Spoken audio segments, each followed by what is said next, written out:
the record. 7. That I deny and dispute the statements made by the petitioners in paragraph number 4, 5, 6, 7, 8, 9, 10, 11, 12, 13, 14 of the said supplementary affidavit dated 1/4/2025, except what are matters of record. I submit that these are mere repetitions of the statements made by the petitioners in their writ application and their supplementary affidavit dated 11/12/2024, and these have been elaborately dealt with in my report in the form of affidavit filed on 2/4/2025. I crave leave of the affidavit to refer to the relevant paragraphs of the said report in the form of affidavit of the time that I have already dealt with. That I deny and dispute, paragraph 8, the statements made by the petitioners in paragraph number 15 and 16 of the said supplementary affidavit, except what are matters of records. I humbly submit that there is no relation to the shortage of food grains detected by the inspecting team on 13/12/2024 and the present writ petition filed by the petitioners being 28001 of 2024, claiming 20 metric ton rice from the Food and Supplies Department. It is reiterated that the claims made by the petitioners in the present writ application and the two supplementary affidavits are bogus and fine only to siphon rice meant for public distribution. It is reiterated that on 28/3/2023, when the stock of the petitioner was verified, there was no shortage found in the stock of rice. Hence, any shortage in the stock has happened only after 28/3/2023 due to defalcation by the petitioners. When the shortage of stock was caught, the petitioners carefully returned the defalcated amount of rice bearing the quantity required to match their claims in the aforesaid privilege petitions. However, it has been clearly shown to this honorable court in the report in the form of affidavit that the petitioner's claims are fake and false. That report that the balance I was showing, that I deny and dispute, paragraph 9, that I deny and dispute the statements made by the petitioners on the rest of the supplementary affidavit dated 1/4/2025, except what are matters of records. I submit that the two supplementary affidavit has been filed to redress the grievances of the petitioners due to inspection conducted on their premises on 13/12/2024 and again on 8/3/2025. And the order passed by the District Controller of Food and Supplies, Hooghly, on 10/3/2025 and has no connection with the instant writ petition filed on 8/11/2024. I am dealing with the supplementary affidavit. That is why I have said that I have nothing to do with this with the original writ petition, because the supplementary affidavit which they have taken out has a provision of appeal which they have not availed, and they are before your lordship. I further humbly submit that the petitioner has separate remedy under provisions of West Bengal Targeted Public Distribution System Maintenance and Control Order 2024 by filing appeal before the Director, DDPS supplies, and such grievances cannot be agitated as a supplementary affidavit to a sub judice matter. That under the facts and circumstances stated above, I pray that the instant writ petition be dismissed in lamine. I crave leave, and this is all the annexures that I have annexed with. If the reasoned order, the statements which were verifications, the statements duly signed by them during interrogation, which was conducted on 13/12/2024. Everything I have annexed. Report on inspection of annexure R1.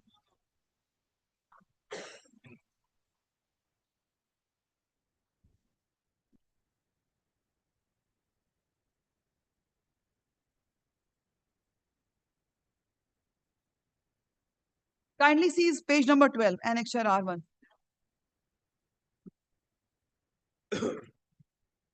Yes. Yes. Based on the inspection, facts and findings thereof. First paragraph also, that we have not done anything which law does not permit us to. With reference to the subject cited above and as per direction from your end, an inspection was conducted at the distributors godown, namely Messrs. SP Kundu and Brothers, located at Gaurhati, Arambagh, on 13/12/2014 at about 3:30 p.m. to verify the stocks of PDS commodities and to ensure smooth operation of public distribution system as per West Bengal Targeted Public Distribution System Maintenance and Control Order 2024. The inspection was done in presence of representative of the said distributor and in assistance of the police personnel from Arambagh police station. Upon arrival, the godown was found sealed with the official seal. 2. In addition to the official sealed lock, 2 additional locks were found with the in this regard, written statement of a partner of the distributorship is enclosed for herewith for your kind reference. Those two unauthorized lots were removed in presence of the local police authority. 4. A written request was placed before the distributor for supplying labor and weighing machines for stock verification. Letter of demand for arrangement for physical verification of stock is attached herewith for your kind reference. 5. The distributor failed to provide the requested assistance or the required books of accounts for stock verification at the time of inspection. A written statement of a partner of the distributorship is enclosed herewith for your kind reference. Due to non-cooperation from the side of the distributor, weighing of the physical stock of items could not be made, but physical count of bags of the stock was done instead of weighing of physical stock. Calculation was made on the basis of average weight of rice at the rate of 50 kg per bag and atta at the rate of 47.50 kg per bag. In comparison to the stock reported, this was what I was relying upon. Stock report as generated from the official portal of the Food and Supplies Department on 13/12/2024 at 4:30 p.m. It appears that a discrepancy in physical stock against online generated stock. The physical books of account could not be examined as the distributor failed to produce those accounts at the time of production. Rice atta I have given over page number 13. Upon stock verification, the godown was handed over to the distributor with instructions for further compliance. In view of the above mentioned point, gross mismanagement in operating distributorship has been observed. Now, Government of West Bengal, this is show cause notice, order for inspection. This is my order 13/12/2024, Annexure R1, part of what I was stating. After that only we had gone to their godown. Yes. Request for deployment, page number 15. Deployment police personnel. Police, yes. Then demand for arrangement for physical, which I have just referred to, that they did not cooperate. And calculation after that. Signature of the distributor, signature of the food and supply officials, received copy, everything over there. Second stock of rice amount, 1120 bags plus 36 bags is equal to 1156 bags. Total count of rice, including first and second stock, 1156 plus 507, 1663 bags. Physical balance of atta count, 88 into 3 is equal. Everything is given. The whole calculation also we have given. Now this you have to read. এটা পড়ো কি লেখা আছে। I want to say that everything was received. Kindly sees that it was received. পড়ো কি লেখা আছে। Lordship, with your permission, Lordship, I'm reading the Bengali question. আমি Muktipada page number 18. Okay, okay. আমি Muktipada Kundu SP and brothers এর partner এই মর্মে ঘোষণা করছি যে SP Kundu and brothers MR distributor এর যে গোডাউনে চাল ও আটার বস্তা দেখানো হয়েছে সেই গোডাউন ছাড়া আর কোনো গোডাউন নেই। উক্ত গোডাউনের সমস্ত চাল ও আটার বস্তা গোনা হয়েছে। বস্তা গুনে মোট 1663 বস্তা চাল ও 291 বস্তা আটা পাওয়া গেছে। লেদার ব্যাগ ছাড়া চলে যাওয়ার জন্য চাল ও আটা ওয়েটমেন্ট করা যায়নি। বাইরে লেবার দিয়ে কাজ করতে আমার সমস্যা আছে। উক্ত এমআর ডিস্ট্রিবিউটরের কোনো রকম খাতা দেখতে চাইছি না। এই মেশিন যে মালগুলি নিজের গন্তি করেছি এবং লেবার দিয়ে আনার দিন বড় পুলিশ দেবে প্রায় লেবার নিয়ে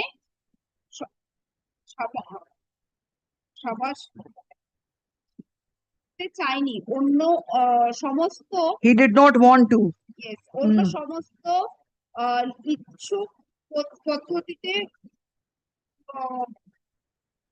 কাছে আছে ইন ও Muktipada Kundu is giving this declaration, মানে ওর কাছে আছে এটাই আর কি, ওছাড়া और बाकी सब যে লেখা আছে যদি তুমি পড়ে দাও এটা আমার জন্য সুবিধা হবে। Inspector incharge Arambagh police station Arambagh Hooghly. মহাশয় আপনাকে অবগত, পেজ 19 দর্শক। মহাশয় আপনাকে অবগত করা যাচ্ছে যে গত 11/12/24 তারিখে 5:50 PM শ্রী চিরঞ্জিত বিশ্বাস এসআই আরামবাগ পিএস এবং MR distributor SP Kundu and brothers এর পার্টনার মুক্তিপদ কুন্ডু ও কল্যাণ কুন্ডু এবং সমস্ত ফুড অ্যান্ড সাপ্লাইজ অফিসিয়ালদের উপস্থিতিতে দুটি গেটে দুটি তালা দিয়ে সিল করা হয়েছিল। First page, what I will have read. First page. If Lordship remembers, 4 and 5. কিন্তু আজ 13/12/24-এ খুলেছে। 3:25 PM এ এসে দেখা যায় কে বা কারা দুটি গেটে হ্যাঁ বলো। গেটে তালা লাগিয়ে গেছে। এমআর ডিস্ট্রিবিউটরস এর এসপি কুন্ডু অ্যান্ড ব্রাদার্স এর পার্টনার মুক্তিপদ কুন্ডু জানাচ্ছে উক্ত আনসিল তালা দুটি তিনি বা তার কোনো স্টাফ লাগায়নি। এই মতো অবস্থায় আপনাদের অবগত করা হচ্ছে উক্ত আনসিল তালা দুটি তিনি বা কারা কিভাবে লাগিয়েছে তাহা তদন্ত করার জন্য অনুরোধ করা হচ্ছে। সেই সঙ্গে আরো জানানো হচ্ছে যে উক্ত আনসিল তালা দুটি ভিলেজ পুলিশ বিভাস নন্দী ও civic volunteer MR distributor SP Kundu and brothers এর পার্টনার মুক্তিপদ কুন্ডু এবং সমস্ত ফুড অ্যান্ড সাপ্লাইজ অফিসিয়ালদের উপস্থিতিতে ভাঙা হলো। Date 13/12/2024. Next page is the letter to the DCFC Hooghly. আমি জানাইতেছি, পেজ 20, আমি জানাইতেছি যে messrs SP Kundu and brothers আমার সিল করে গিয়েছিলাম, কিন্তু এখন দেখা যাচ্ছে দুটি গেটে দুটি তালা লাগানো আছে। কে বা কারা তালা লাগিয়েছে আমি জানি না। আর তার তলায় আমার নয় যদি এরকম কেউ এরপর তাই আমার দায় নেয়, আমার দায়িত্ব নাই। Page 20. This has been informed to the DCFC. Next is the show cause notice. ঠিক আছে। Page 21, Lordship, show cause notice. Yes.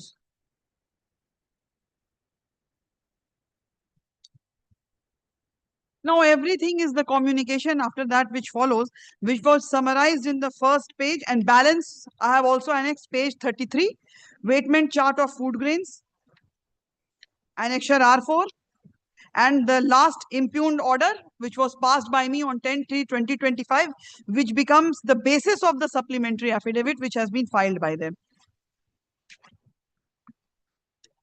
এটা একবার দেখে নাও, আমার মনে হচ্ছে আর আমি কিছু মিস করিনি, এবার দেখে নাও। না দেখে নাও।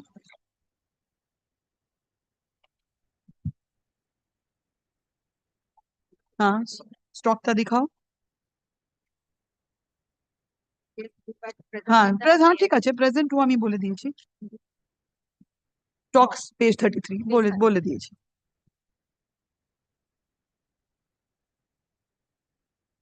After that is the weight lifting page.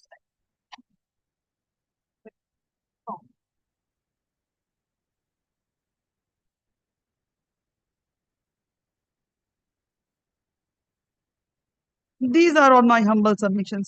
That this was completely, the department has no knowledge about it.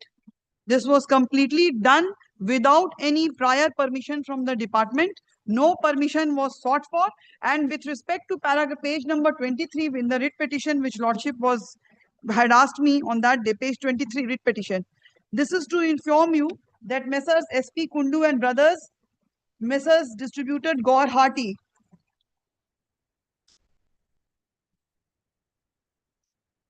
(13/5/2020) writ Yes. petition.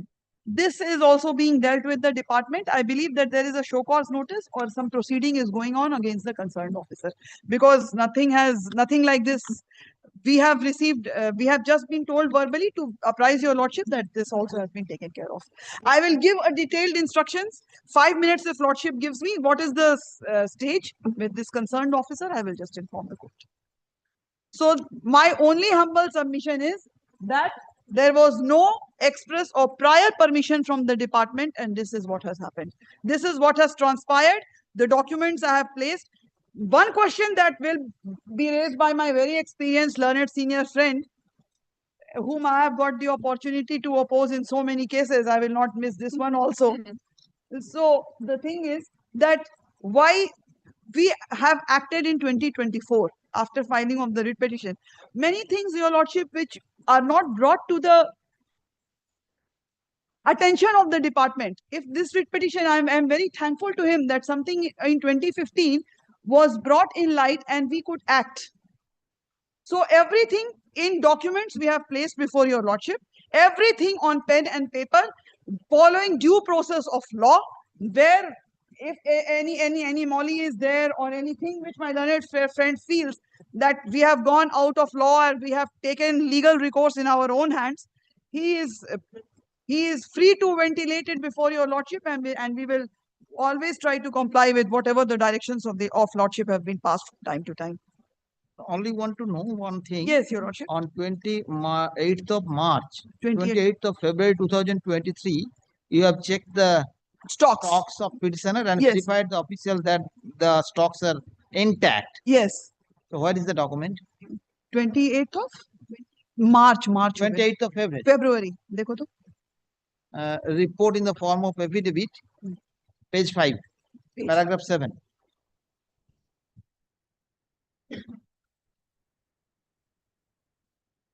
No deficit stock of rice could be detected in the account of the petitioner. हाँ, just Niranjan के phone करे. निरंजन के phone करे एक बार 28 to 2023. R2 report দেয়নি এখানে. R2 এই তো আর lordship page number 10. Page number 10. As on 28 to 2023.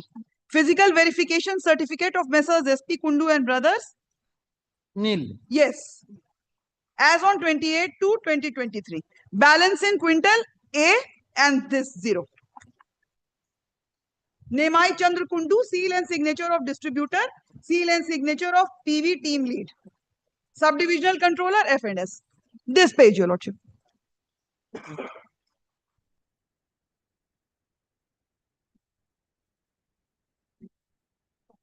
So stock I've showed. Anything else, Your Lordship, that और कोनो जिनिस मिस करी नहीं तो देखे ना.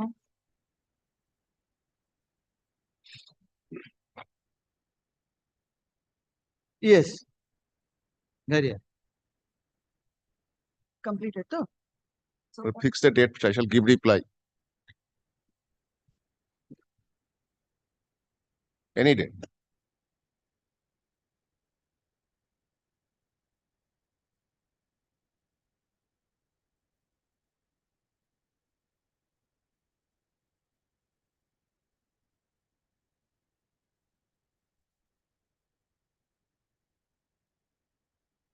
Yes. Fix the date, my lord, so that I can give reply any day. Okay.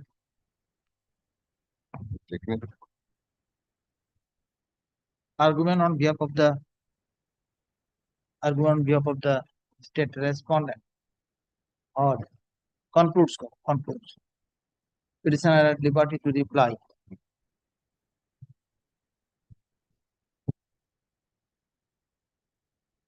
Thirtieth of July 2025 at 2 p.m. 30th July at 2 p.m. My lord. মানে further Reply. আচ্ছা রিপ্লাই আপনি দিবেন, ঠিক আছে. আপনাদের হয়েছে আমি reply. আমার হয়ে গেছে মোটামুটি. যদি anything else falls, then we will answer.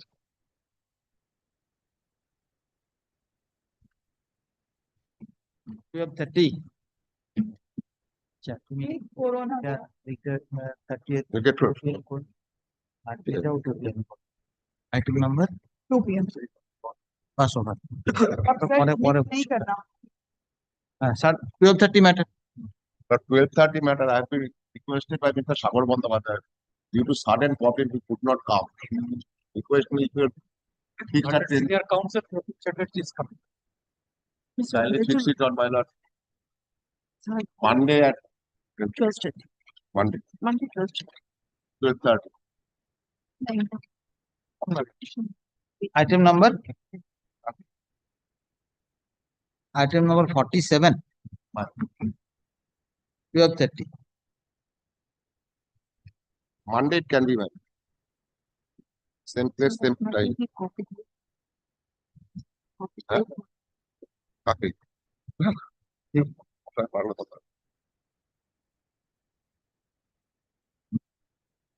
আজকে সাগর নেই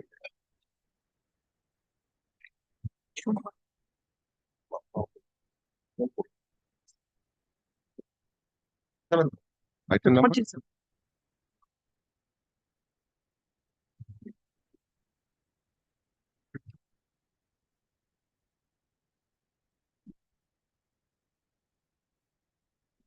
possibly Malad your lordship is going to start out the injunction application. There is a prayer. For that reason, your lordship fix the matter. As I have been told. But I am the intervener in this matter. No, then my lord, I will file addition of party application. Application has already been disposed of on the previous date. That application has been dismissed on last occasion. No, that is another application. But I will file. Let him file, my lord. There is no leave is required. If he wants to file any application, he can file. But no leave is required. And the state respondents, my lord, they haven't filed any affidavit to our application. Can 2. Can 2 is the injunction injunction application. That filed by the petitioner. Filed by the That is to be heard by your lordship today. That was the arrangement. Yes, today is fixed for hearing of the injunction as well as Fine. the entire writ petition. So who is appearing for the state? Mr. Amritulal Chatterjee was appearing on the last occasion. He did not appear. Your Yes. lordship had recorded, my lord. No, he was there He- 3 minutes ago. But He was required to That was file the completely affidavit. my lord. Since he has not filed any affidavit, time and again. Yes, extension. that's why the That's difficulty why is your there. lordship fixed the matter for considering the injunction application also, as I understand. So today what you want? Suddenly, it's Okay. Monday, Tuesday, any day at 12:30.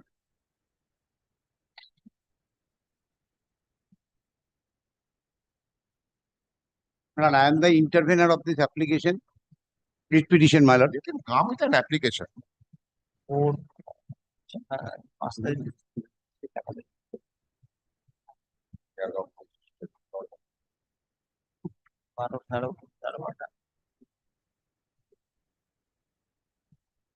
এটার দরকার নেই এখন আমরা additional party না যাই intervener হিসেবে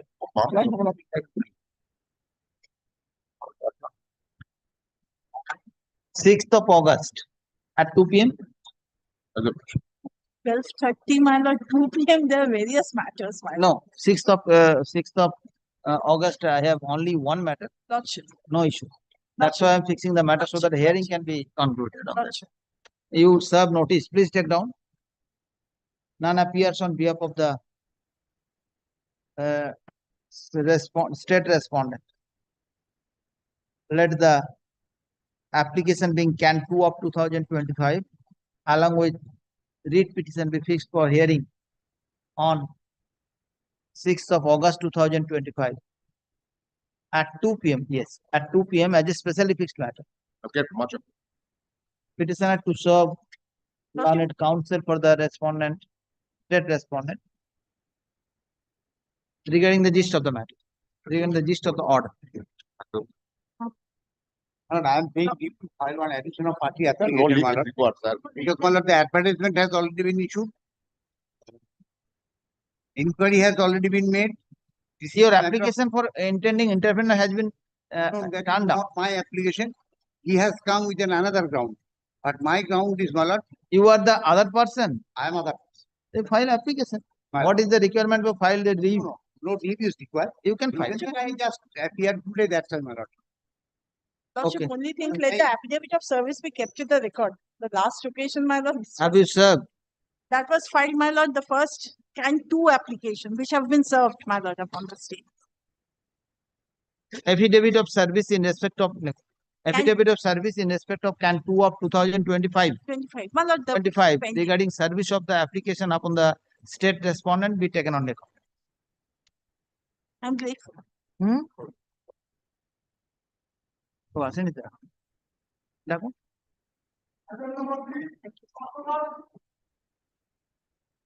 no one is let it appear on the date. Let the matter appear in the list on 30th of July, along with the other matter. along with item number 1, item number 2. item number 4, along with WPA 28001 of 2024. Call next matter.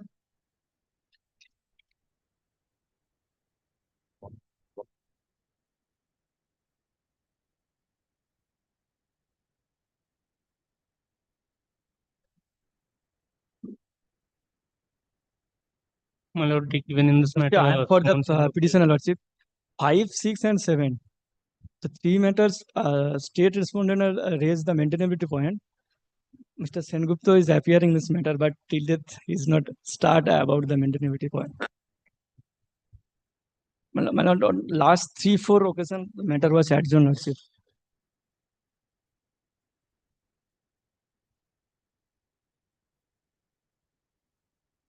My lord, he is engaged in another court. So what can be done?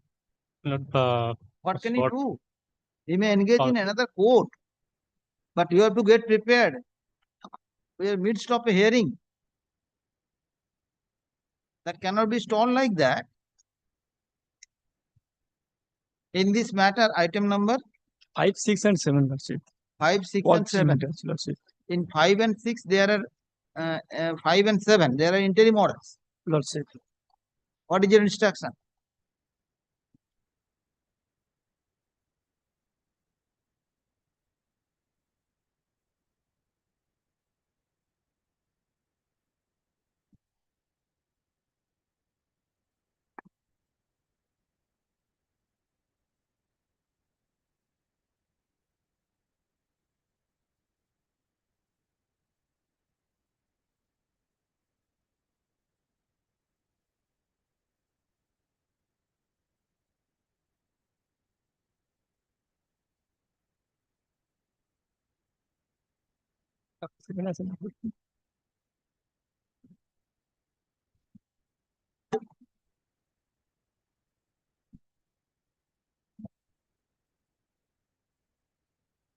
Five, 6, 5, 3 is the item number 5. No, 7, 6, 5, 3. Item number 5. Item number 5.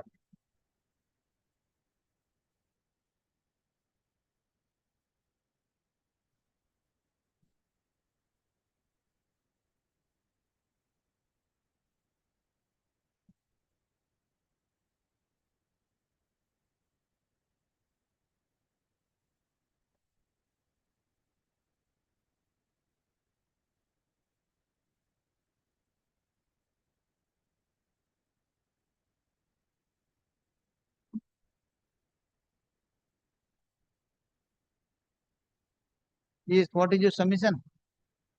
my lord, I'm not holding the brief, my lord.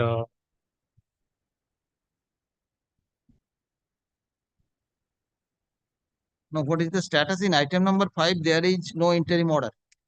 Item number 6 and 7, there are interim orders. Lordship.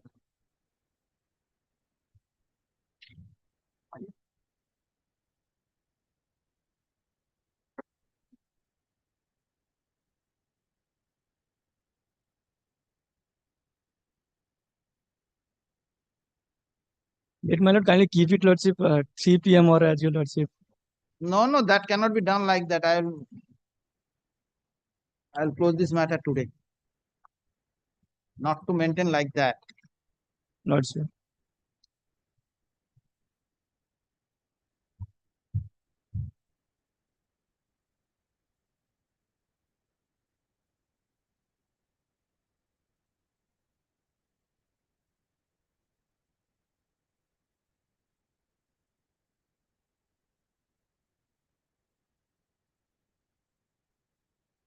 Please take down item number 5.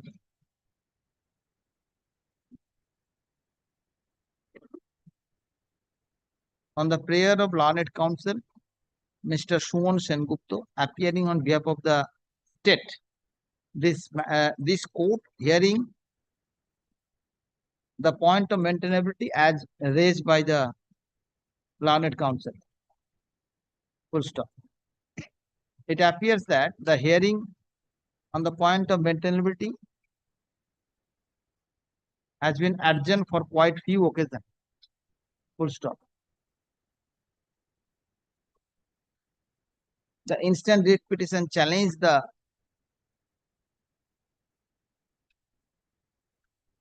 impugned vacancy notification dated 9th of May 2024, which was passed in pursuance to the WPDS Maintenance and Controller 2013. That's it. Full stop. According to the petitioner, after promulgation of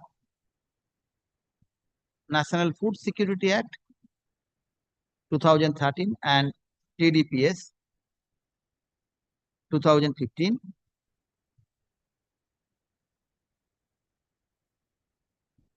West Bengal WBPDS MNC Order 2013 has become redundant. Full stop.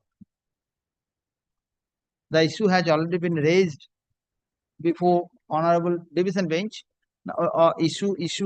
The same issue is pending to be determined by Honorable Division Bench in a batch of appeals being MAT 1543 of 2024, wherein the Honorable Division Bench, vide its order dated 10th of August 2024, has passed an interim order. Full stop. Concerning the issue, considering the issue and considering the fact that the point of maintainability, that the instant matter is fixed, quite few occasions for hearing point of maintainability, but the said point could not be said point of maintainability could not be effectively heard by this court. Thus, I think it necessary that to pass an order to the effect that the state authority must follow the directives of Honorable Division Bench passed in Honorable Division Bench, vide its order dated 10th of August 2024, passed in MAT 1543 of 2024. Till the disposal, till the hearing of till the conclusion of hearing of the instant point of maintainability. Let this matter be go out of the list. Parties are at liberty to mention. No. Let the matter appear in the list in the 3rd week of August 2024. Parties are at liberty to mention. 3rd week of August 2025.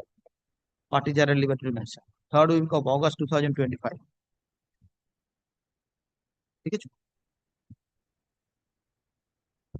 In item number 6 and 7. 7 is the item number 6 and 7. Let the matter appear in the list in the 3rd week of August 2024. That's in the same order. Same order, not same order. This order. There are only already interim order on that matter. What's it? 6 and 7 separate outline order. Let the matter appear to the other separate order. 3rd August. 3rd week of August. Yes, parties are liberty to mention. Next.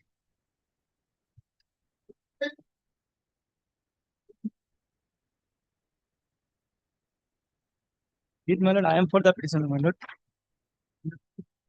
Your Lordship, I appear on behalf of the petitioner. In the interregnum, the state has served a report which Your Lordship had directed them to file. Your Lordship, we are humbly seeking for an adjournment because we have to file an exception to this report. They have, first and foremost, they have not disclosed. On the last occasion, Your Lordship would recall, Mr. Shobhushachi Chaudhary had It has been served on submitted. 26 June. Yes, we are not disputing that, but on the last occasion, Mr. Chaudhary had, among other things, submitted that Your Lordship would recall there's an annexure B to a writ petition wherein the details we had sought for. They have not provided those details. They have provided other particulars. We would like to humbly file an exception to this report. Your Lordship will kindly keep it. We will serve them the exception within the next 2-3 days. Your Lordship can keep it anytime on the 1st week of August, 5th or 6th. or thereafter. So what when you can use the exception? How many times? Your Lordship, we will serve the exception within this week. Your Lordship can keep them at any time 5th, 6th or thereafter of August. Okay. Yes. You are for the state. State respondent. Okay. Please take down report in the form of affidavit filed on behalf of the respondent number 4. Be taken on record. Petitioner intends to use reply. Use exception against the report. Let the exception be placed on record within a week after supplying an advance copy to the learned counsel for the respondent. Let the matter appear in the list on under the same heading on 11th of August 2025. No, no, yes, 11th. 14th 11th. is the I have some difficulty. 11th. 11th. Very So well. I'm fixing on 11th. Okay, 11th. Very, very well. Obliged.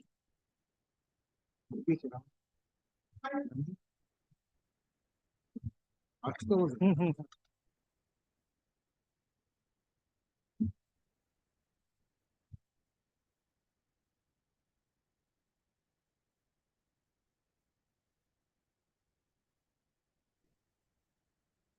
9, I am for the petitioner, Lordship. Same issue involved in this matter also. Lordship. So where is the report?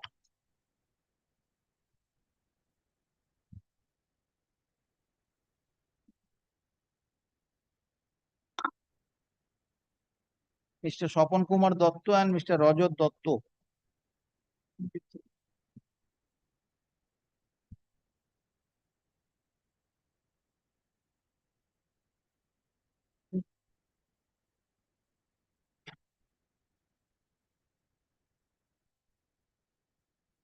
Okay, not today. Next.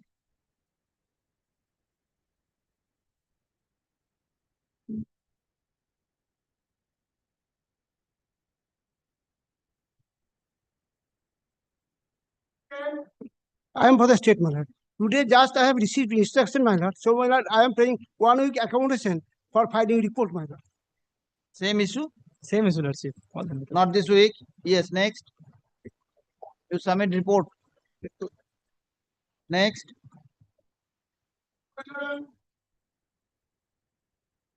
All similar issues are there. Lordship. Not today.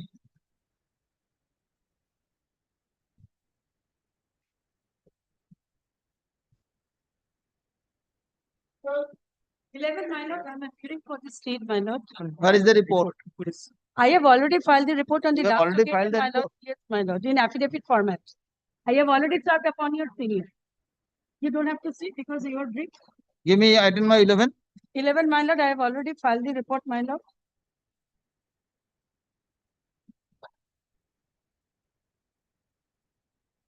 Yes, where is your exception? Lordship, is 1 week. I don't have. He is serving much too much to the mission. Yes, already filed. Already filed and I have served also, my lord. That's it, This is transferred from my affidavit that already served Lordship, upon during this the week, we have served upon my petitioner's lord. advocate. The senior Exception, kindly keep it, Lordship, 1 week time for filing the exception, Lordship. Let the matter appear in the list. No. Petitioner seeks adjournment to File use exception.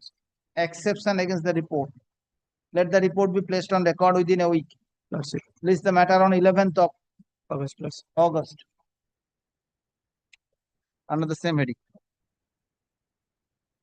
Next. Grateful, my lord.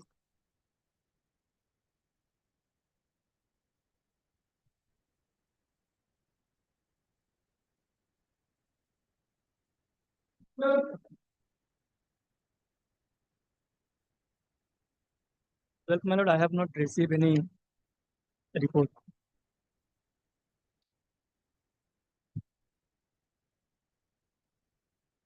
Not today. Next.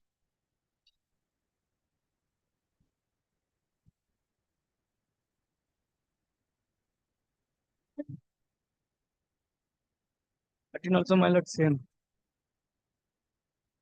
Exception from my report. What? 7? Not today, no report. 14, I'm there, your lordship. In this, I'm seeking for some more time. I believe there was an instruction of direction of passing of filing. Detailed report like Yes. that. So how many time you require? I had a communication with my learned junior. I believe they were coming to affirm the affidavit maybe tomorrow or day after. So this will be done in this. Within Maybe week. next week. Yeah, maybe. An accommodation is sought for by the learned counsel for the state to file the report. Accordingly, the time for filing the report by the state is hereby further extended till 1 week. Till next week. Let the matter appear in the list in the next week under the same heading. Next, 15 also. 15 similar order. Yes. Let me see. Similar order. Next,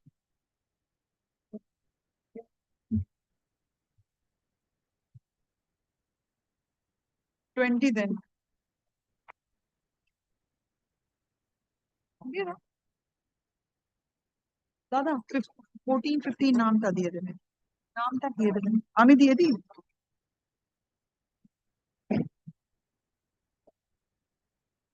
call next matter. My lord, item 16, I am submitting the report in the form of affidavit. And copies to be served. Copies.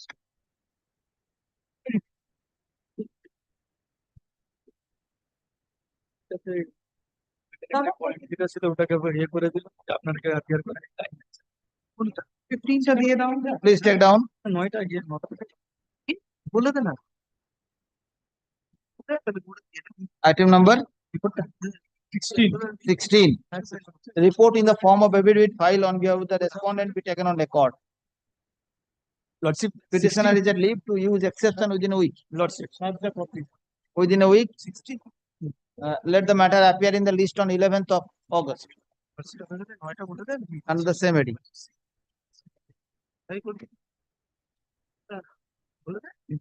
Lordship. Right. Sorry, my lord, item number 9, similar matter, my lord, my learned friend is appearing, my lord, I have to file my report, my lord. Report is ready. Yes, ready, I have served, my lord, they have to file their exception. Item number 9. I make it not today only, perhaps. He is the. I am also there, my lordship. If your lordship passes. Just wait. Otherwise, they would be.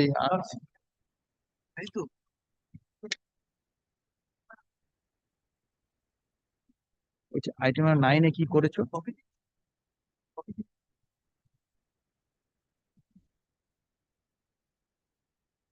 9 9 এ কিছু order হয়নি তো? তাহলে 9 একটা order করো। আজিবর রহমান মোল্লা। Similar order. এই যে order হয়েছে। Report in the form of place on record. Item number 9. Lordship, Report exception within 1 week. রিপোর্টটা নিয়ে নিন। other side এই আছে 11th of August. lordship before the next matter is called on there has been an error on my behalf item number 14 the affidavit is here I'm serving a copy তুমি আছো না হ্যাঁ দিয়ে দাও just আমি দিয়ে দিচ্ছি any time lordship fixes in any time I am seeking 1 week time for filing exception. ঠিক আছে 14 Item number 14 টা দিন।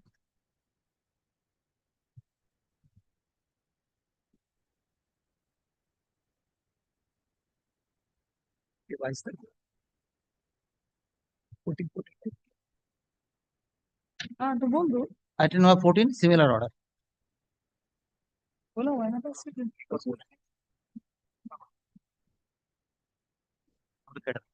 Item number 14 কেটে দাও। এই যে অর্ডারটা করেছো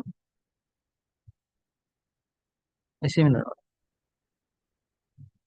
Within a week, 11th of August. ঠিক আছে। Next. 19, my lord, I have received the report, Lordship. I am seeking 1 week time for filing exception and kind. You have received? Lordship, I have received. Not today.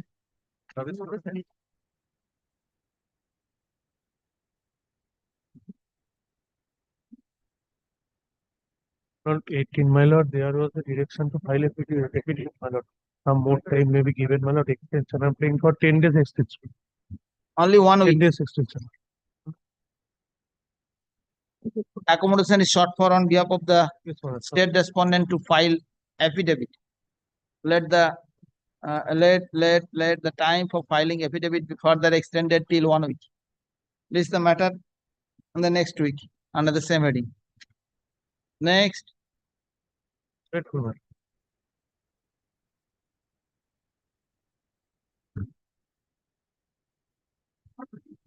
And appeal for this.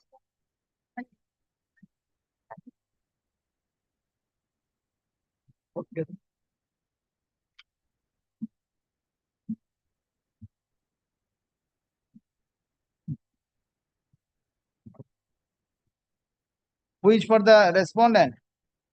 Who is for the petitioner? You are I for am the for the petitioner. I have received it. Similar direction. The report in the form of affidavit filed on behalf of the state respondent is taken on record. And Petitioner is at leave to use exception within a week. Let the matter appear in the list on 11th of August under the same heading.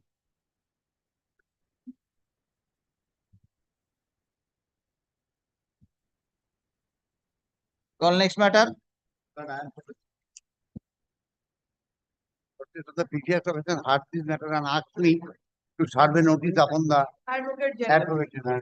And I We have have already- informed. We have informed. I have already served. Please.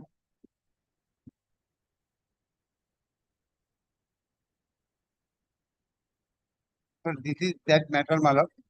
Reading down one provision.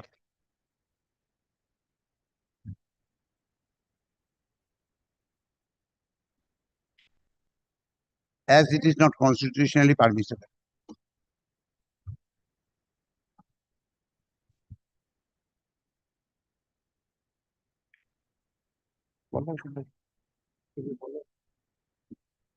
Reading down सारा ultra virus की update है. Lordship, reading down we have.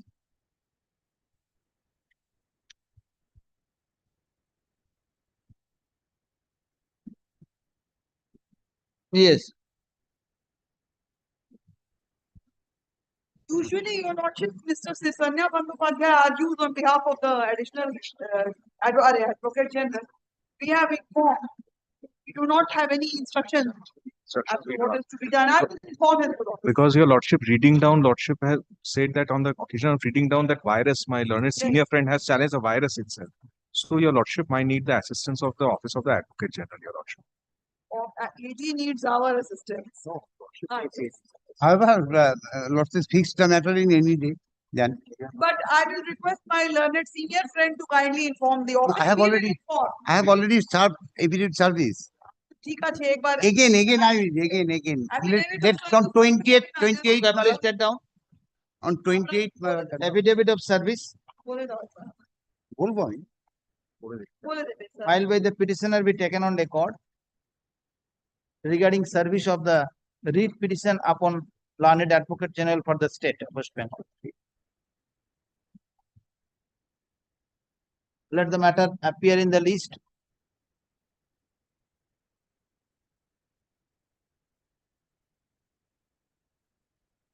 under hearing on 11th of August 2025 as a specially fixed matter Hey. at 2 p.m.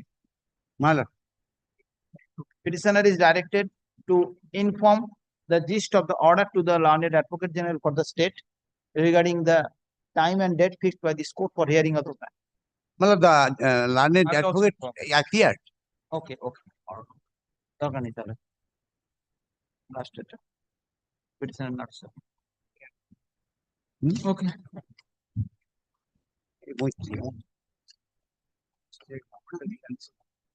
This matter we could not reach there. Already some matters are there. Mine one is very urgent, Your Lordship. Otherwise, I would have I understand, but how can we proceed? Very well. very short. I won't take much time. I'll be just placing a part of the decree judgment and part of the decree. The provisions, Your Lordship, only two, 13(1)(f) and 18(a). And my Lord. Very well. I will take up this matter at 2 Yes. on the 3 matters Obliged, Your Lordship. before the fixed Yes. matter. Yes, Lordship. 42, 43, 44. Today is the fixed, that fixed before the, okay. Yes, Lordship. Obliged, Lordship.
This matter, my lord, we are appearing on behalf of the opposite party. No copy has been served upon us in spite of specific direction passed by the My lord, other bench. as I We have submitted filed before no lordship, caveat.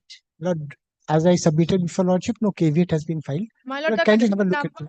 I have the The number. petition is there, lordship. Probably after that and last order, if your lordship kindly see the last order, our name has been recorded and the court verbally directed them to serve a copy upon us. That will serve, but it doesn't matter. My lord, no copy has caveat has been filed. served upon us, my Nothing lord. has been. No caveat is there. Opposite parties, you are appearing for the opposite parties. Yes, my lord. Yes. But no caveat is there. The caveat Until number unless your lordship directs me to serve your lordship after hearing, after is admitting. 3464 of My lord, 2025, 3463 of 2025, and 3461 of 2025. 3 caveat I have lodged. my lord, if any caveat is there, my lord, your honor's brief would. However, would maybe say that. the opposite parties has already appeared. And My no lord, copy has been served in spite of the Lord, direction. until unless hearing, my lord, as it's happened, civil revision after hearing, after admission, if my lord, no caveat is When there, they have appeared, so before hearing, they have the chance to audience. my That's lord, why that the is only after filing the caveat. Otherwise, your lordship hears it, admits it. no, they have and filed the caveat there. Yes, my lord. My lord, We you have cannot the kindly 3 look at caveat. kindly, Before, after that, my lord, kindly caveat take has the been back of filed. it, back And side of the I can- petition. I can Whatever may be respondents, opposite parties has appeared, so you have to. I have to hear both of you. Otherwise, I cannot pass any ex parte order. My lord, kindly take the back side of the petition. I understand. That's it. If the But caveat I is can there, produce the video Whatever clips may of be, the- no, not necessary to well, pass if the whether caveat is there, your or lordship. not, whether caveat is or not, I cannot pass an ex parte order, you know. So opposite lord- parties are there. I have to hear this. My lord, The today, your five lordship. there is the 5 matters. I have given notice to him one matter that I am appearing. Kindly serve me a copy. In spite of Any that, filing he of was notice would not do, your lordship. This is not 226 application. the video clips of that ownership, So what? that ordership order. They have informed the court directed you to serve me. My lord, this is a civil revision, your lordship. And I humbly submitted before lordship that there is no caveat. My lord, if your lordship directs Says me that they to have filed serve, the caveat. if your lordship directs me to serve, I will serve. Definitely. Yes. That should be an order to that effect. But my lord, if your lordship to hear out just for 5 minutes. Okay, only, okay, only okay. for 5 Let minutes. me hear it out. That Yes, yes, lordship. What is the issue involved here? My lord, we had challenged the entire I have- execution procedure. I have only item number 42. 42, CO 426 2462. 2462. Yes. Yes, lordship. My lord, I'll just be in short. Few suits being filed for eviction. It was dismissed by the civil court, city civil court.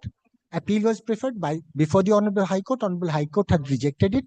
We preferred an appeal before the Honorable Supreme Court. Supreme Court passed a decree under Section 13(1)(f) on the ground of building rebuilding. There is a specific directions to the parties to follow the provisions of Section 18A. So for the purpose of building and rebuilding, the decree has been passed Yes. in favor of the owner, landlord. Yes. Very good. Then In favor what of my happened? client. My lord, further there is a direction to pass before the trial court to pass a formal decree, because by that time the matter appeared before the Honorable Supreme Court, the sanction plan was expired. Very good. And further there are certain modifications to be needed to provide the space to the tenant after deducting the statutory provisions of 50% of the area. So we agreed to that. We came before, it was way back in the early part of 2007. My lord, we came back before the civil court. We make an application. Civil court passed a decree. You are Passed the a owner. decree. You Yes. are the landlord. Yes. So The landlord formal by- decree was formal passed decree as was per the passed. direction of the Honorable Supreme Court. Very good. Thereafter, your lordship, we got possessions after almost 10 years. And that is not the issue, your lordship. My lord, subsequently, your lordship, we obtained the possession and we made construction work. It was not complete, but it is there. My lord, they subsequently filed an application for execution. Now, as per the provisions of Section 18A, the tenant where they are going to file the application for execution. That is the moot question before your lordship. My lord, kindly, my lord, Now what happened thereafter? They have filed the they are application. proceeding. They have filed the execution case before the small causes court. Very good. We said that this is not the forum for executing the decree that is being passed by the Honorable Supreme Court as per the provisions of Section 18A. My lord, irrespective of that, my lord, the small causes court is proceeding with the said execution case, and today is the date fixed for police help. Okay. Yes. So We have completed the you have challenged the execution Entire proceeding, your lordship. you have initiated by the tenant. Yes. Initiated by the tenant. Yes. Execution proceeding initiated by the tenant. You have challenged that. Yes. So where is the order? Have you challenged? Which order you have challenged? We had Or entire of it, proceeding? entire of it, my lord, order we have challenged also. Specific 2 orders is there along with it. Order number 21 and order number 22. That is order dated 27/1/2025 and 13/2/2025.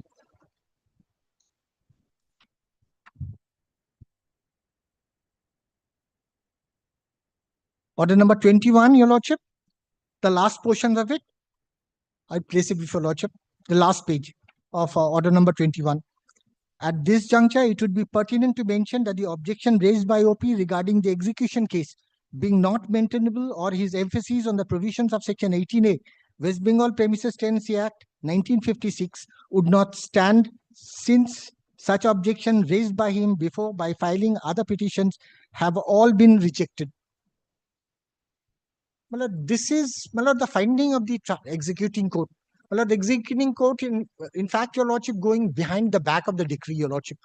Your lordship would kind enough to turn, my lord, to page 25 of my application. Page 25, your lordship. This is the decree passed. This is a portion of it at page 25. The last portion of page 24. On completion of the building, the premises has to be offered to the tenant. If the landlord does not put the tenant in possession, the tenant is entitled to approach the rent controller for a direction in that behalf and for consequences arising therefrom. In other words, the Act confers a right on the tenant evicted under Section 13(1)(f) to the Act to be put back in possession of the premises after its rebuilding. The tenant may be put in possession of such part of the rebuilt premises as the rent controller may specify.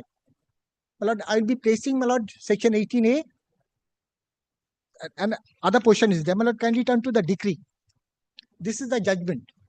My lord, decree is at page 46.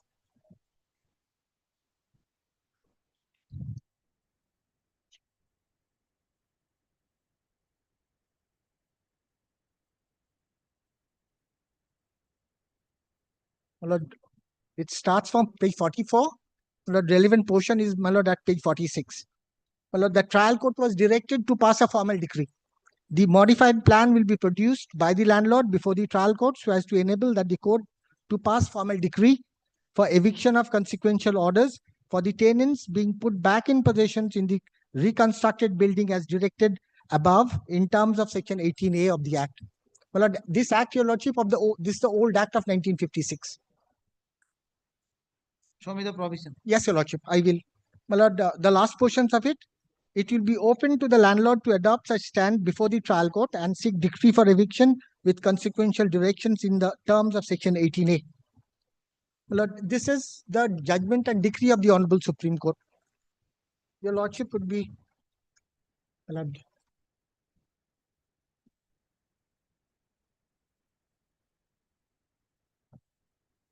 My lord, before that, there is an order of this Honorable High Court that is the passed by Justice Ajoy Kumar Mukhopadhyay in this matter. And as per that, that lordship's direction, this execution process is going on. my lord, the order, judgment and decree of the Supreme Court still stand as it was. It was not modified. No party went before the Honorable Supreme Court for modification or challenging the said order. My lord, Section 18A, I'll place it before lordship. Restoration of tenancy where decree for recovery of possession is passed under clause F of subsection 1 of section 13(1)(13), where a court passes a decree for recovery of possessions of any premises on the ground mentioned in clause F of subsection 1 of section 13, it shall specify the period within which the building or rebuilding or the addition or alterations on or such premises shall be completed and may on the applications of the landlord extend such period from time to time for good or sufficient reason. My lord, the learned trial court, after the, my lord, the Honorable Supreme Court has passed the trial, directed the trial court to pass a formal decree, the city court has fixed a time as per the provisions of section 18(1)(a). Second one, your lordship, on the completions of the building or rebuilding or the additions or alterations on or to such premises, the controller may, on the applications of the tenant who has been ejected from such premises, made within 3 months to the date of such completions, and after giving the landlord an opportunity of being heard, or order, direct the landlord to put such tenant in possession of such premises or such part thereof as the controller may specify in his order within 14 days of the date of the order. My lord, I'll place it, but the last one, the last provision. If upon an order being made under subsection 2, the landlord fails or neglect to deliver possession of such premises or such part thereof as is specified in the order to the tenant within the time specified, then the controller shall execute the order and put the tenant in possession of such premises or such part thereof, and in that event the tenant shall be liable to pay fair rent in respect of such premises or such part thereof from the date of delivery of such possession. My lord, if your lordship takes, my lord, the definitions of controller, my lord, it is there at section 2. Whether it was amended? My lord, Subsequently, this is the old one. No, it was not amended. the old one was This is the also old- amended by this the is the old city act. judge. This is the last one, sir. After this, my lord, there is no amendment.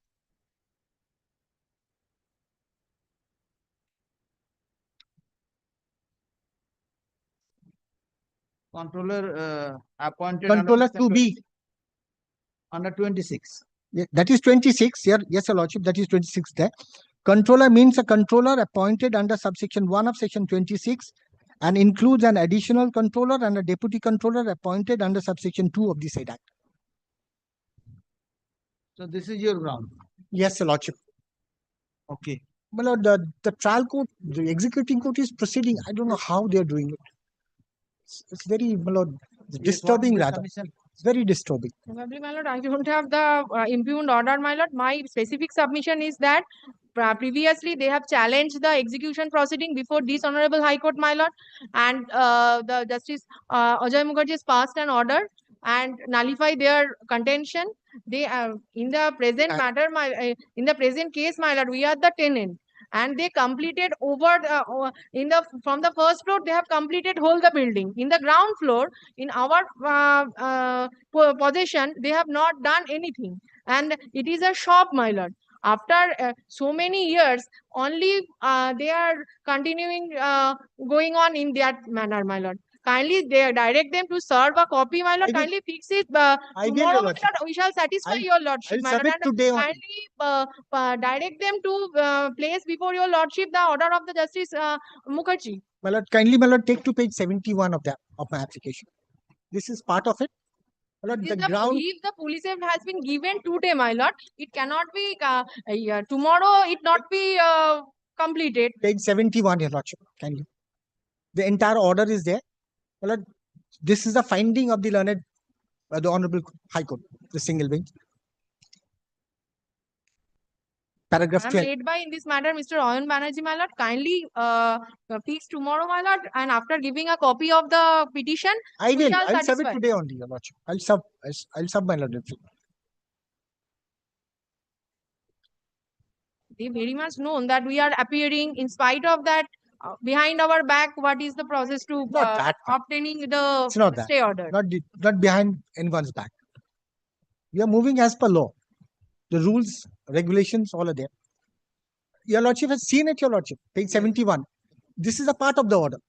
This is the finding. My lord, the Supreme Court judgment and decree is still there.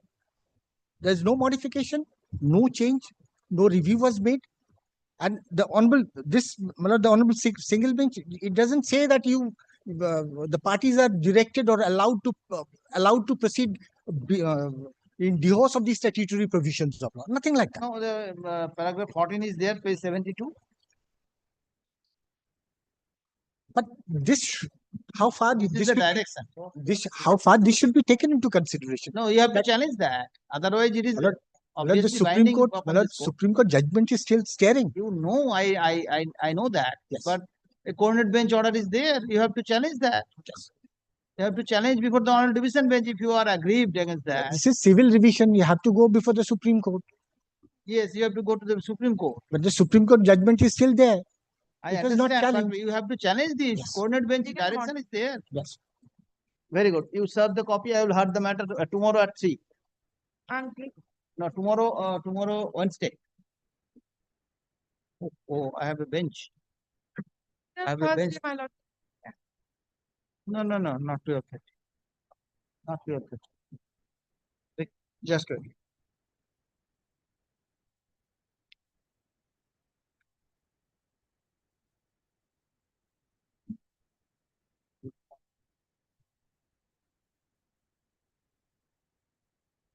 আছে কিছু কালকে?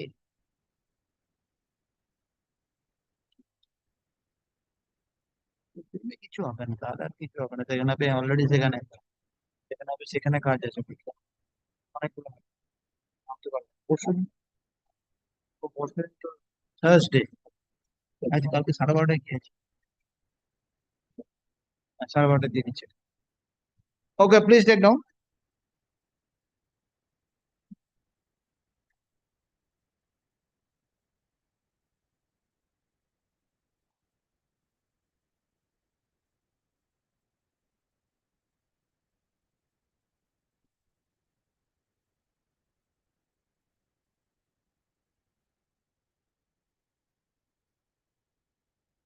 Instant civil revision has been preferred against a proceeding initiated by opposite party stroke tenant before the learned executing court, that is learned judge 6th bench city 6th bench small causes court Calcutta in ejectment execution case number 113 of 2023. Full stop. Learned counsel for the petitioner submits that the proceeding initiated by the opposite party before the learned executing court is in violation to the judgment and decree passed by the Honorable Supreme Court. Full stop. Learned counsel appearing on behalf of the opposite party submits that no copy of the application has been served, no copy of the civil revision has been served upon the opposite parties. Moreover, by virtue of an order of a coordinate bench, the execution proceeding was initiated. Having heard the learned counsel for the parties, let me consider parties to decide the issue of law involved herein. Let the matter appear in the list tomorrow at 12:30. Full stop. The petitioner is directed to serve upon the opposite party in respect of the application along with the connected annexures thereof. All 3 matters. Here is, and the assignment is another 2 matters are also assigned before your lord. Yes, all 3 matters. All all 5 3 matters. The other 2 matters is there, 39 and 40. 39, 40, 43, 44, 45, 42, 43, 44. 5 matters. 5 matters, my lord. But earlier 2 matters, your lordship, in respect to two orders. Well, that is all connected out here in the subsequent order. So the subsequent application, your lordship, had challenged the entire Item number 30, 39 and 30. 39 and 40. 39 and 40. 39, 40, 42, 43, 44. Total 5 matters, my lord. Let the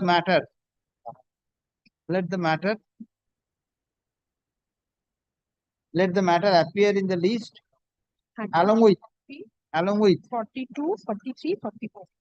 CO 4296 2024 40, 41. and CO 4298 2024 12:30.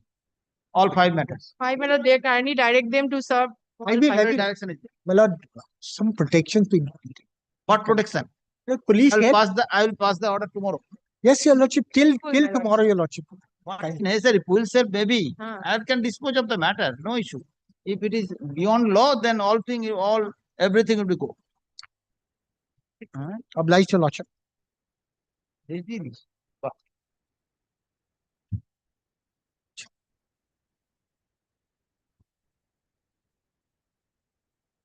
আলাদা। হ্যাঁ, ওটাতে ঢুকে দিলাম। Call the list. Obliged, your lordship. Deeply obliged.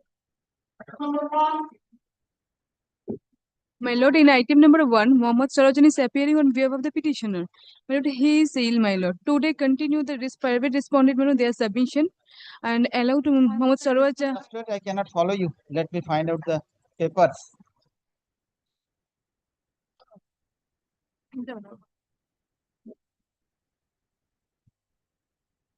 Ranjit Kumar Rishi. Okay, this matter. Yes, my lord. My lord, Mohammad Sarajan is appearing on behalf of the petitioner, my lord. He is ill. My lord, today the private respondents continue their submissions and allow to Mohammad Sarajan for reply their sub. Let them finish first. Yes, my lord.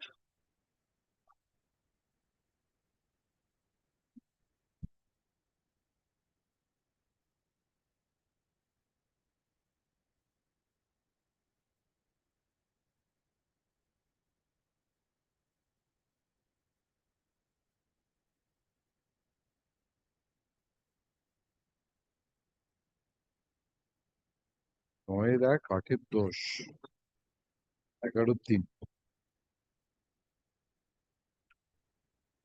এটা দেখানো হয়েছে।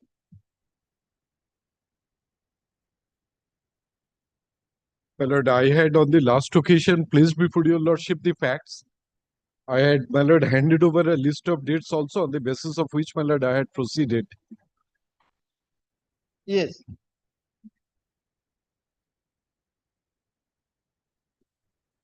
And my lord, I started, my lord, placing before your lordship a decision of the Honorable Supreme Court, which according to me, my lord, is more or less, facts are more or less identical. My lord, that is, my lord, reported in 2009, volume 1, Supreme Court cases, page 297. Virendra Chaudhary. Yes, my lord.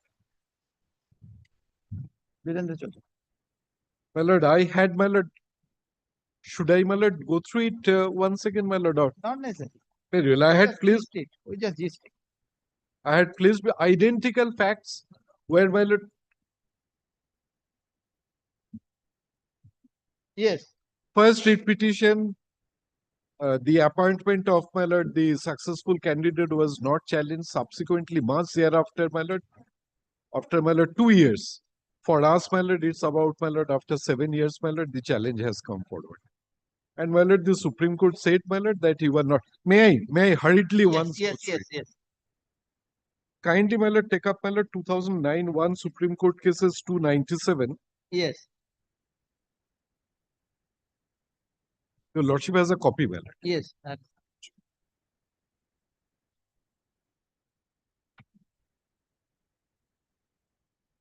But kindly come to, my lord, the facts, my lord, paragraph 3. Yes. An advertisement was issued by the first respondent, that is Bharat Petroleum, inviting application for grant of LPG distributorship for different areas, including the one for Vallabhgarh district. Identical, my lord, here also. In terms whereof a person convicted for commission of any offence involving moral turpitude, economic offence, and those against whom charges have been framed by the court were ineligible therefore. In the said advertisement, the criteria were given. Yes. Now kindly come to paragraph 8. Yes. Both the appellants as well as also the respondent number 5 applied in response to the advertisement. In his application, the fifth respondent did not mention that he had been proceeded against in a criminal case and charges were framed against him. Interviews were held for the candidates on or about such and such. Respondent number 5 was found to be the most suitable candidate by the selection committee. The name of the appellant also figured in the selection list. Here also, my lord, my name figured as, my lord, within the 3. Empanelment of the fifth respondent was, however, cancelled in view of his involvement in the criminal case. Yes. A field investigation was furthermore carried out in respect of the appellant. Then kindly come to the next paragraph. The fifth respondent filed a writ petition questioning the decision of the first respondent herein in not awarding the dealership in his favor. A letter of intent was issued in favor of the appellant in May 2004, whereafter he started his business. In his writ petition, however, the fifth respondent did not make any prayer for setting aside the allotment made in favor of the appellant, identical Yes. to our case, my lord. No prayer is there. On that ground, the writ petition was adjourned sine die by an order dated 23rd November 2004. Only on 16th March 2006, an application for amending the writ petition was filed. However, the said writ petition was dismissed as withdrawn with liberty to file a fresh writ petition on the same cause of action. Thereafter, the second writ petition was filed in October 2006, which has been allowed by the High Court by reason of the impugned judgment. Now, kindly come to my lord, paragraph 13. After the interviews were held and before the letter of intent could be issued, field investigations were carried out.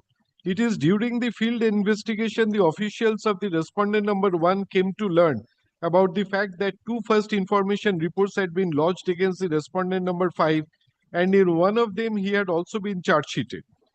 It is on that basis a decision was taken to cancel the empanelment of the fifth respondent on or about 10th March 2004. Field investigation in respect of the appellant, however, proceeded. The letter of intent had been issued in his favor on 6 May 2004. It is difficult to comprehend that the fifth respondent was not aware of the issuance of the letter of intent to the appellant hearing. Now, pausing here for a moment, my lord, I had shown before your lordship the first writ petition filed by the petitioner. Now, my lord, the petitioner before your lordship, Yes. there, my lord, he mentioned about my appointment. Yes.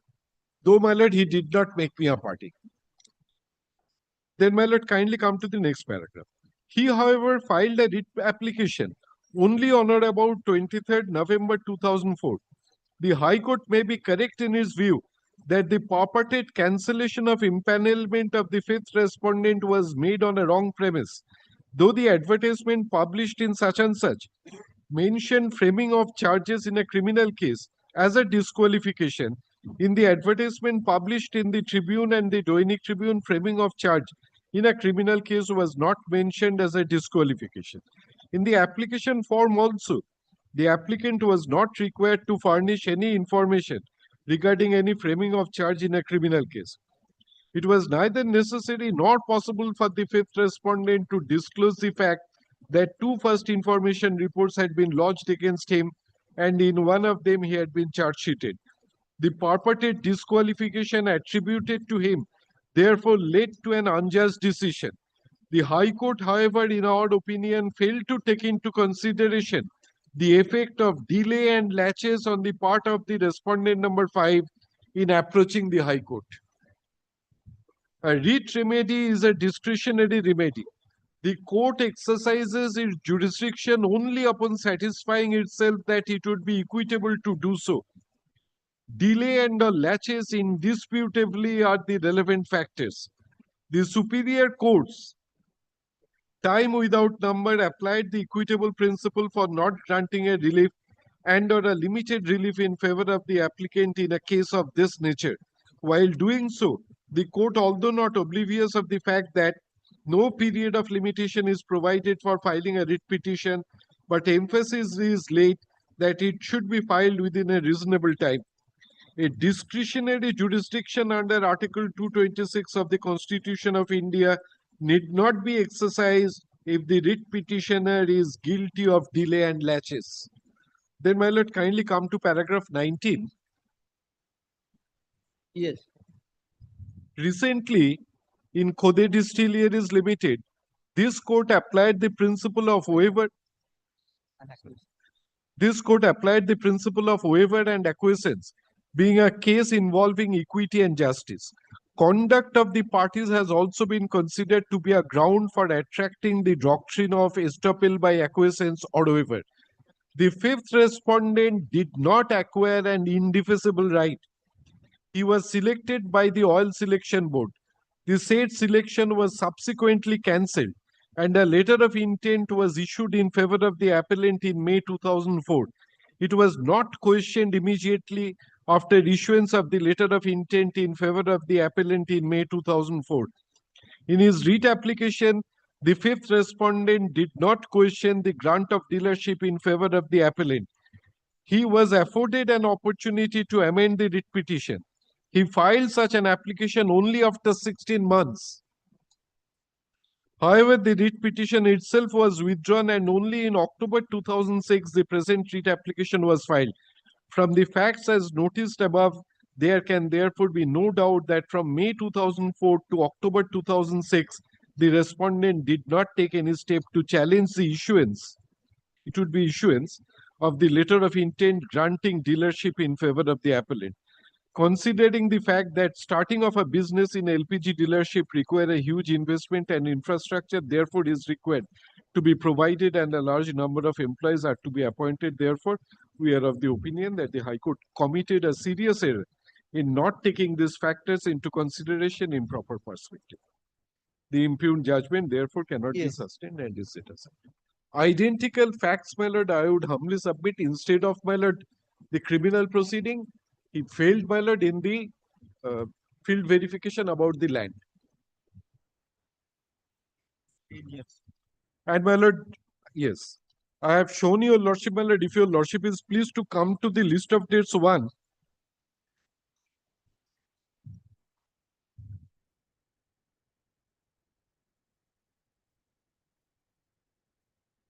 My lord, 15th March 2013, IOC issued the letter to the writ petitioner informing him about the rejection of his candidature on the basis of the report of the field verification committee. Then kindly come to, my lord, kindly omit the next date. Kindly come to, my lord, 6 May 2013. Upon rejection of the candidature of the writ petitioner, in terms of clause number 13 of the brochure on guidelines for selection of LPG distributors, redraw was conducted from the remaining eligible candidates, and in such redraw, the private respondent was declared as successful. The redraw was not challenged by the writ petitioner. Then, my lord, kindly come to 1st July 2013, the writ petitioner challenged the cancellation letter dated 15th March 2013 by way of a writ petition being such and such. My lord, I had shown this. Once kindly come to, my lord, the writ petition, the earlier writ petition, which, my lord, starts at page 35 of the instant writ petition. They have annexed a copy.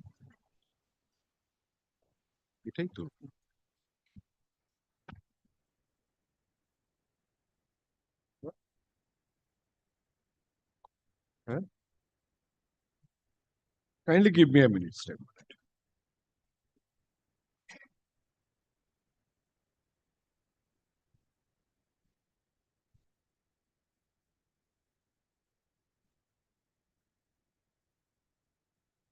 Writ petition of 2013. Yes. My lord, I had shown your lordship, my lord, kindly come to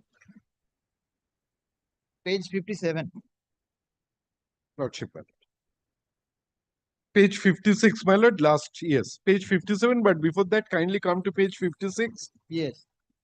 Paragraph 39, being aggrieved by and dissatisfied with the impugned order of cancellation of the candidature of your petitioner, dated 5th July 2013, showing the baseless ground, as well as selection of the private respondent number 5, Prabhat Ranjan Bishwash, for award of the so and so. And my lord, if your lordship is pleased to look into the prayers, or kindly come to one of the grounds, my lord, kindly come to page 59, Roman 8. Yes. For that, the private respondent's candidature has been considered in violation of condition of advertisement and accordingly the selection of the private respondent is not sustainable and the same is liable to be cancelled. Now kindly come to the prayers, my lord. We start at page 61. There was no prayer as against me or affecting my interest. Page 61. my lord. Prayer D is there, interim order. Prayer ad interim. Interim. No main relief. Yes.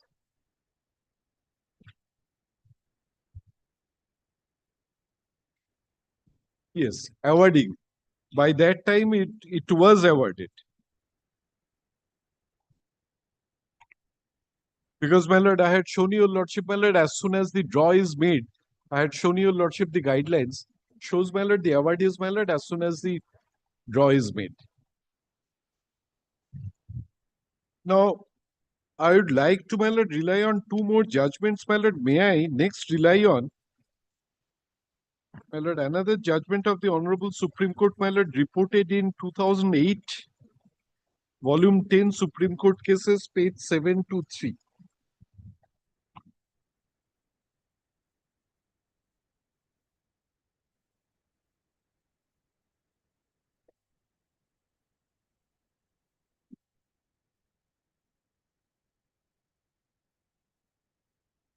My lord, it is a trademark case where, my lord, it's much more strict.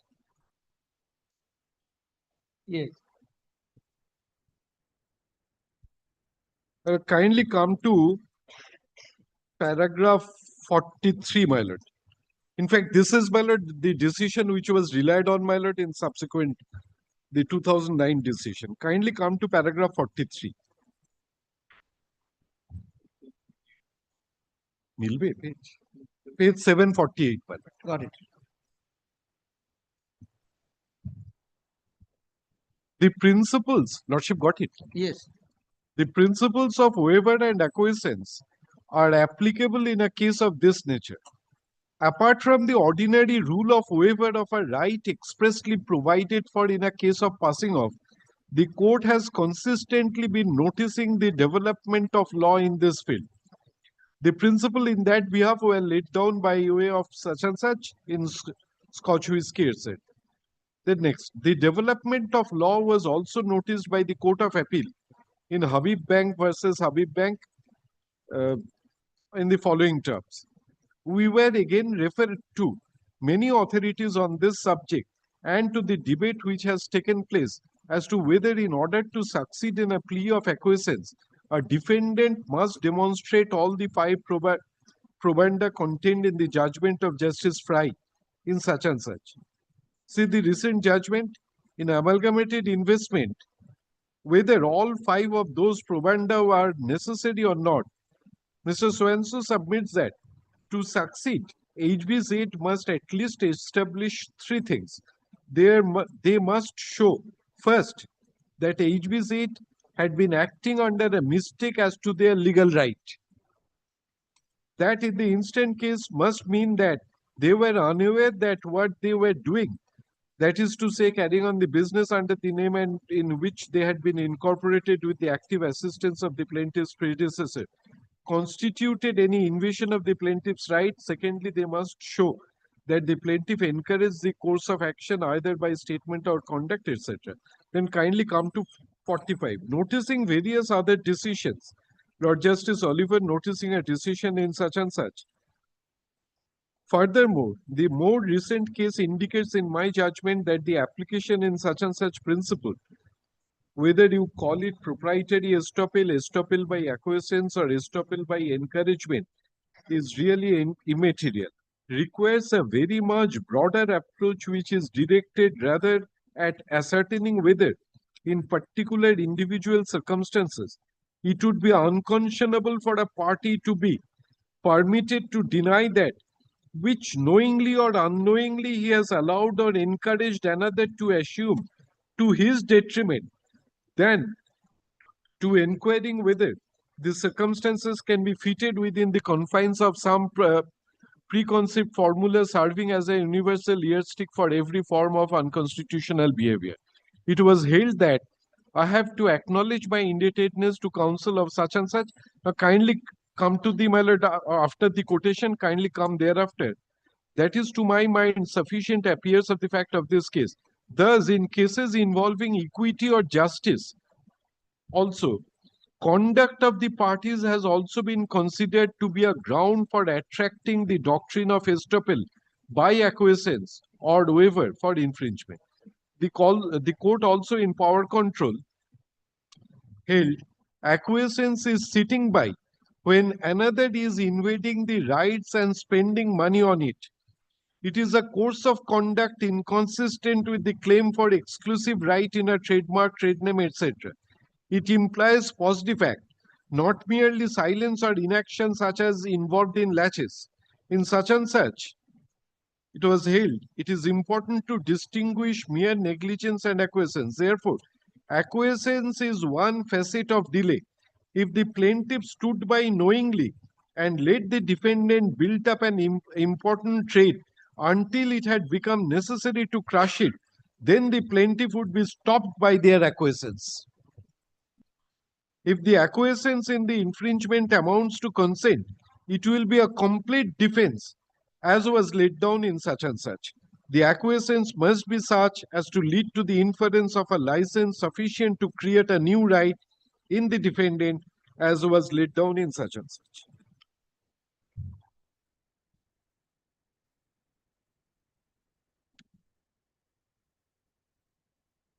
My lord, one more paragraph, my lord, may I show your lordship? Or two more paragraphs, my lord. Kindly come once, my lord, it's a small paragraph, kindly come to paragraph 49. Delay would be a valid defense where it has caused a change in the subject matter and action or brought about a situation in which justice cannot be done. Now, my lord, I pause here for a moment. I am carrying on this business for 10 years. Now it is being sought to be stopped, which they could have done, my lord, long back when they filed the writ petition. More than 10 years, in fact, my lord. And one more paragraph, kindly come to paragraph 53. A contention is sought to be raised that the purported wrong committed by the appellant being a continuing one would not attract the doctrine of laches, acquiescence, or waiver. The doctrine of continuing wrong has nothing to do with the refusal on the part of a statutory authority or a court of law to exercise its discretionary jurisdiction on the ground of laches, acquiescence, or waiver.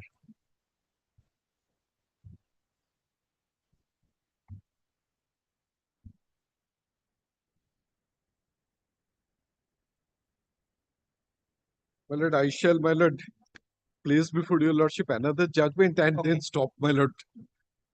My lord, this is reported in 2011 volume 3 Supreme Court cases, page 408.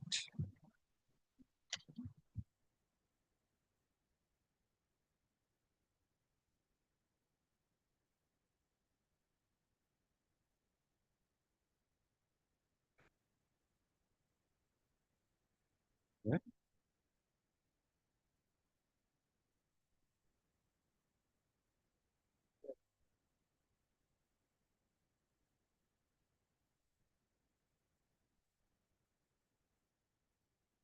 Yes. 13টা পড়বো না বলছিস, আমার তো 13টাও লেখা আছে।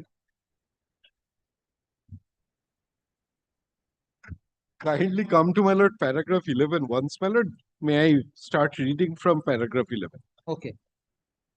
We find that disregarding the aforesaid clear finding of this court, the appellant on identical issue further filed a new writ petition out of which the present appeal arises. That writ petition, as noted above, was rejected both by the learned single judge and by the division bench in clear terms. It is obvious that such a litigative adventure by the present appellant is clearly against the principle of res judicata, as well as principles of constructive res judicata and principles analogous thereto. The principle of res judicata are of universal application as they are based on two age-old principles, namely interest such and such, which means that it is in the interest of the state that there should be an end to litigation. And the other principle is nemo debit, causa meaning thereby that no one ought to be vexed twice in a litigation if it appears to the court that it is for one and the same cause.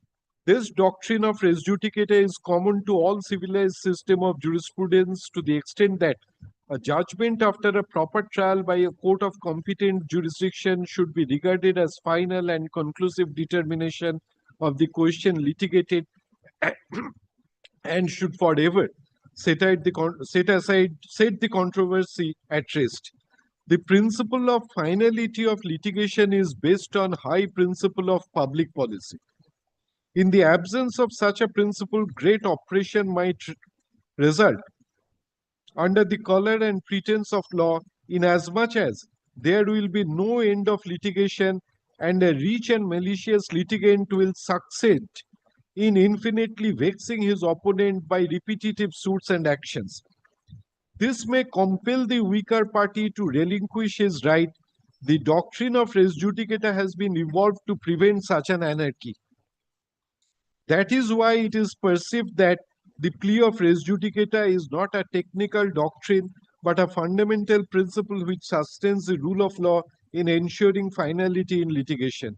This principle seeks to promote honesty and a fair administration of justice and to prevent abuse in the matter of accessing court for agitating on issues which have become final between the parties. Now, my lord, kindly come to paragraph 16 once. It is nobody's case that the appellant did not know the contents of the FWA. From this, it follows that it was open to the appellant to question in the previous proceeding filed by it that his land which was acquired was not included in the FWA. No reasonable explanation was offered by the appellant to indicate why he had not raised the issue. Therefore, in our judgment, such an issue cannot be raised in this proceeding in view of the doctrine of constructive res judicata. Then, my lord, kindly come to paragraph 18.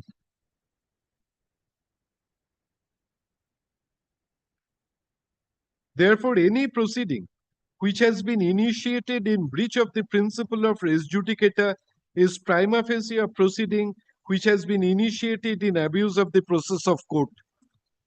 A constitutional bench of this court in such and such explained this principle in very clear terms. But the question as to whether a citizen should be allowed to challenge the validity of the same order by successive petitions under Article 226 cannot be answered merely in the light of the significance and importance of the citizen's fundamental rights. The general principle underlying the doctrine of res judicata is ultimately based on consideration of public policy. One important consideration of public policy is that the decision pronounced by court of competent jurisdiction should be final unless they are modified or reversed by the appellate authorities. And the other principle is that no one should be made to face the same kind of litigation twice over, because such a process would be contrary to consideration of fair play and justice. This court in AIMO case explained in clear terms that principle behind the doctrine of res judicata is to prevent an abuse of the process of court. In explaining the said principle, the bench in AIMO held. I think that on the authorities to which I will refer, it will be accurate to say that res judicata for this purpose is not confined to the issues which the court is actually asked to decide, but that it covers issues or facts which are so clearly part of the subject matter of the litigation and so clearly could have been raised that it would be an abuse of the process of the court to allow new proceedings to be started in respect of them. The bench in AIMO case also noted that the judgment of the court in appeal in such and such was approved by this court in state of UP. Then next paragraph, following all these principles, a constitution bench of this court in direct recruit class 2 engineers officer association versus state of Maharashtra laid down the following principle.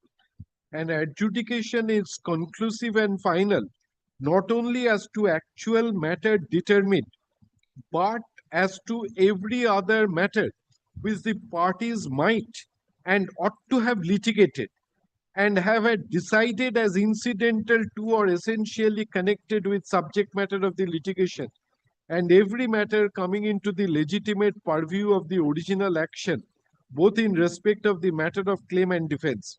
Thus, the principle of constructive res judicata underlying explanation 4 of section 11 of the Code of Civil Procedure was applied to writ case.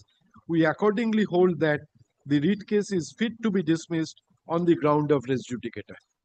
And my lord, next paragraph, in view of such authoritative pronouncement of the Constitution bench of this court, there can be no doubt that the principle of constructive res judicata, as explained in explanation 4 to section 11 CPC, are also applicable to writ petitions. Now, my lord, here, my lord, as I have already submitted before your lordship, the earlier writ petition, they could have done that.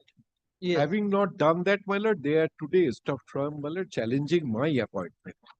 And I have also shown before your lordship the stand taken by them before the court that they are not, my lord, aggrieved by my Your appointment. appointment. Yes.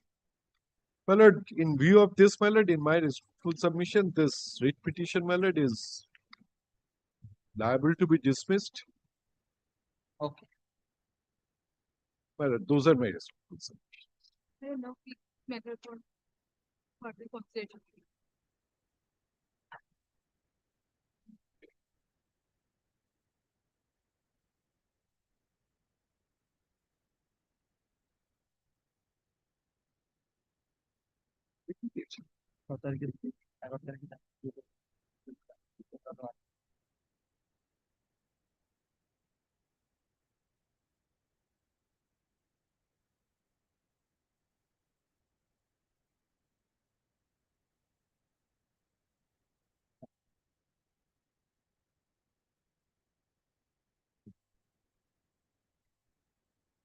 Please check down. Argument on behalf of the private respondent conclude. Let the matter appear in the list on 11th of August 2025 at 2 p.m. for reply on behalf of the petition. Lordship.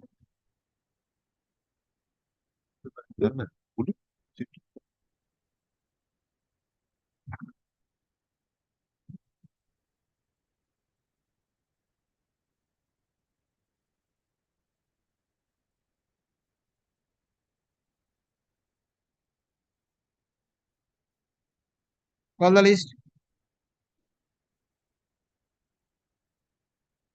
Lord, I'm appearing for the respondent, Lord.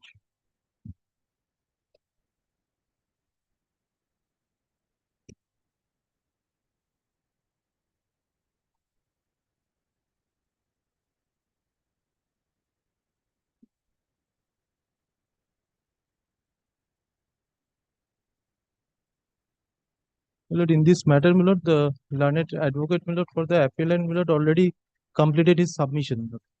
Your lordship, my lord, was pleased to know. My lord, may I start, my lord, my argument? My lord? Yes. Substantial question of law in ground 1 1 and and 5. 5. 5. Only These two two. grounds. One is, my lord, subletting, and my lord, the second ground number 5 is, my lord,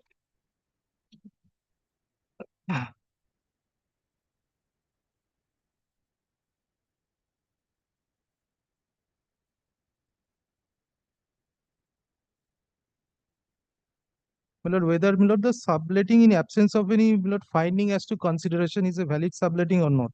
Yes. This is, my lord, ground number 5.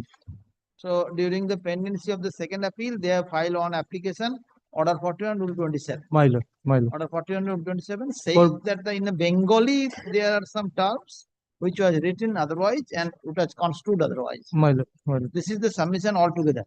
Sum and substance of. Regarding a deed of family settlement. Yes, yes. Lord, I'll just, my lord, rely on, my lord, their compilation, because, my lord, they have, my lord, in the paperwork, my lord, your lordship will find only judgment and decree copy. But, my lord, in their paper, their compilation, my lord, I'll be relying on. My lord, has your lordship got, my lord, their compilation, my lord? It will be easier for us, my lord, to rely on this. My lord, their compilation, my lord.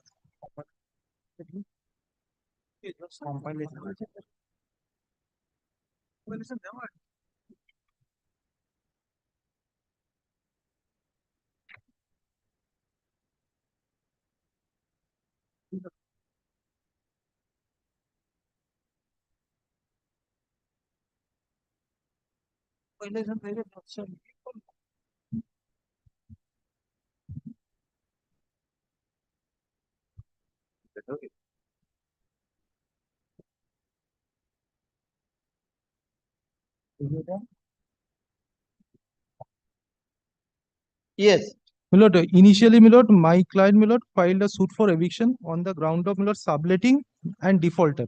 yes, My lord, your lordship will, my lord, if your lordship kindly comes to, my lord, page 2 of the compilation, my lord, that is the plain, my lord, of the eviction suit, my lord, title suit number 354 of 1981.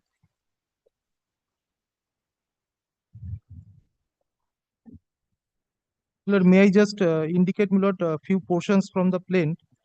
My lord, may I just read, my lord, from paragraph 1.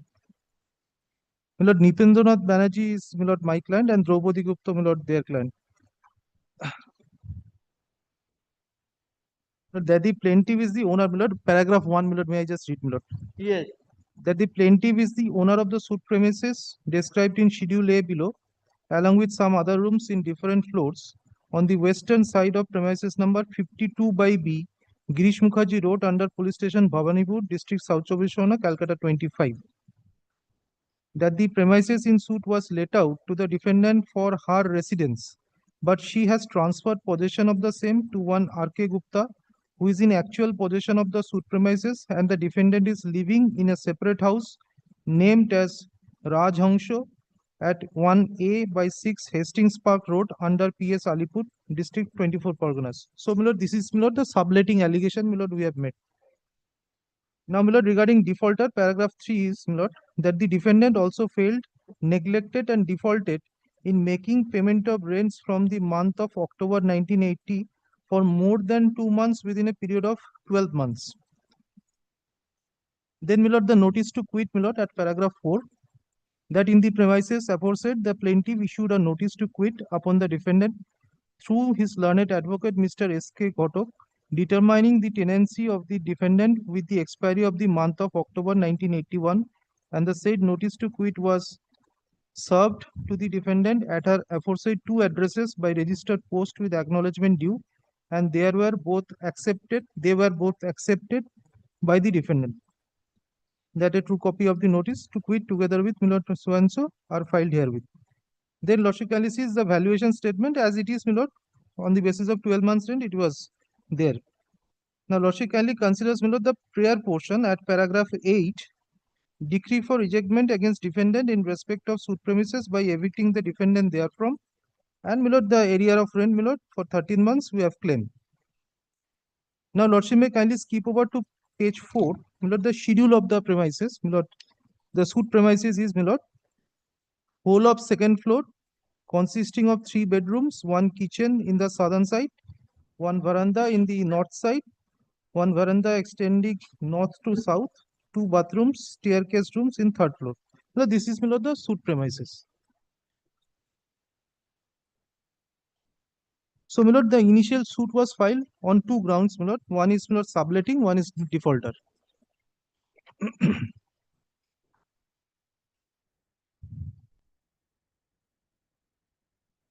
Now, Milord, may I just take your lordship, Milord, to page 5, Milord, the written statement filed by them, just to show, Milord, what is their submission with regard to, Milord, our twofold grounds of subletting as well as, Milord, defaulter. Milord, may I just read, Milord, paragraph 1 onwards, Milord, that with regard to paragraph 1 of the plaint, Milord, I am reading from paragraph page 5. That with regard to paragraph 1 of the plaint, the defendant states that the plaintiff is not the only owner of the suit premises, as after his father's death, Nipendranath Banerjee, Virendranath Banerjee, Robindranath Banerjee, who are the 3 sons of the deceased, Jyotindranath Banerjee, have jointly inherited the suit property. The defendant was inducted into tenancy by their father in the suit premises number 52 by B, Girish Mukherjee Road, at monthly rental of 350 per month according to English calendar month. So, my lord, they are saying it is not my portion only, it is a joint tenancy we have inherited from our father. This is, my lord, their first, my lord, averment. That the defendant further states that her father-in-law, Sri Madanlal Gupta, and her husband, N.L. Gupta,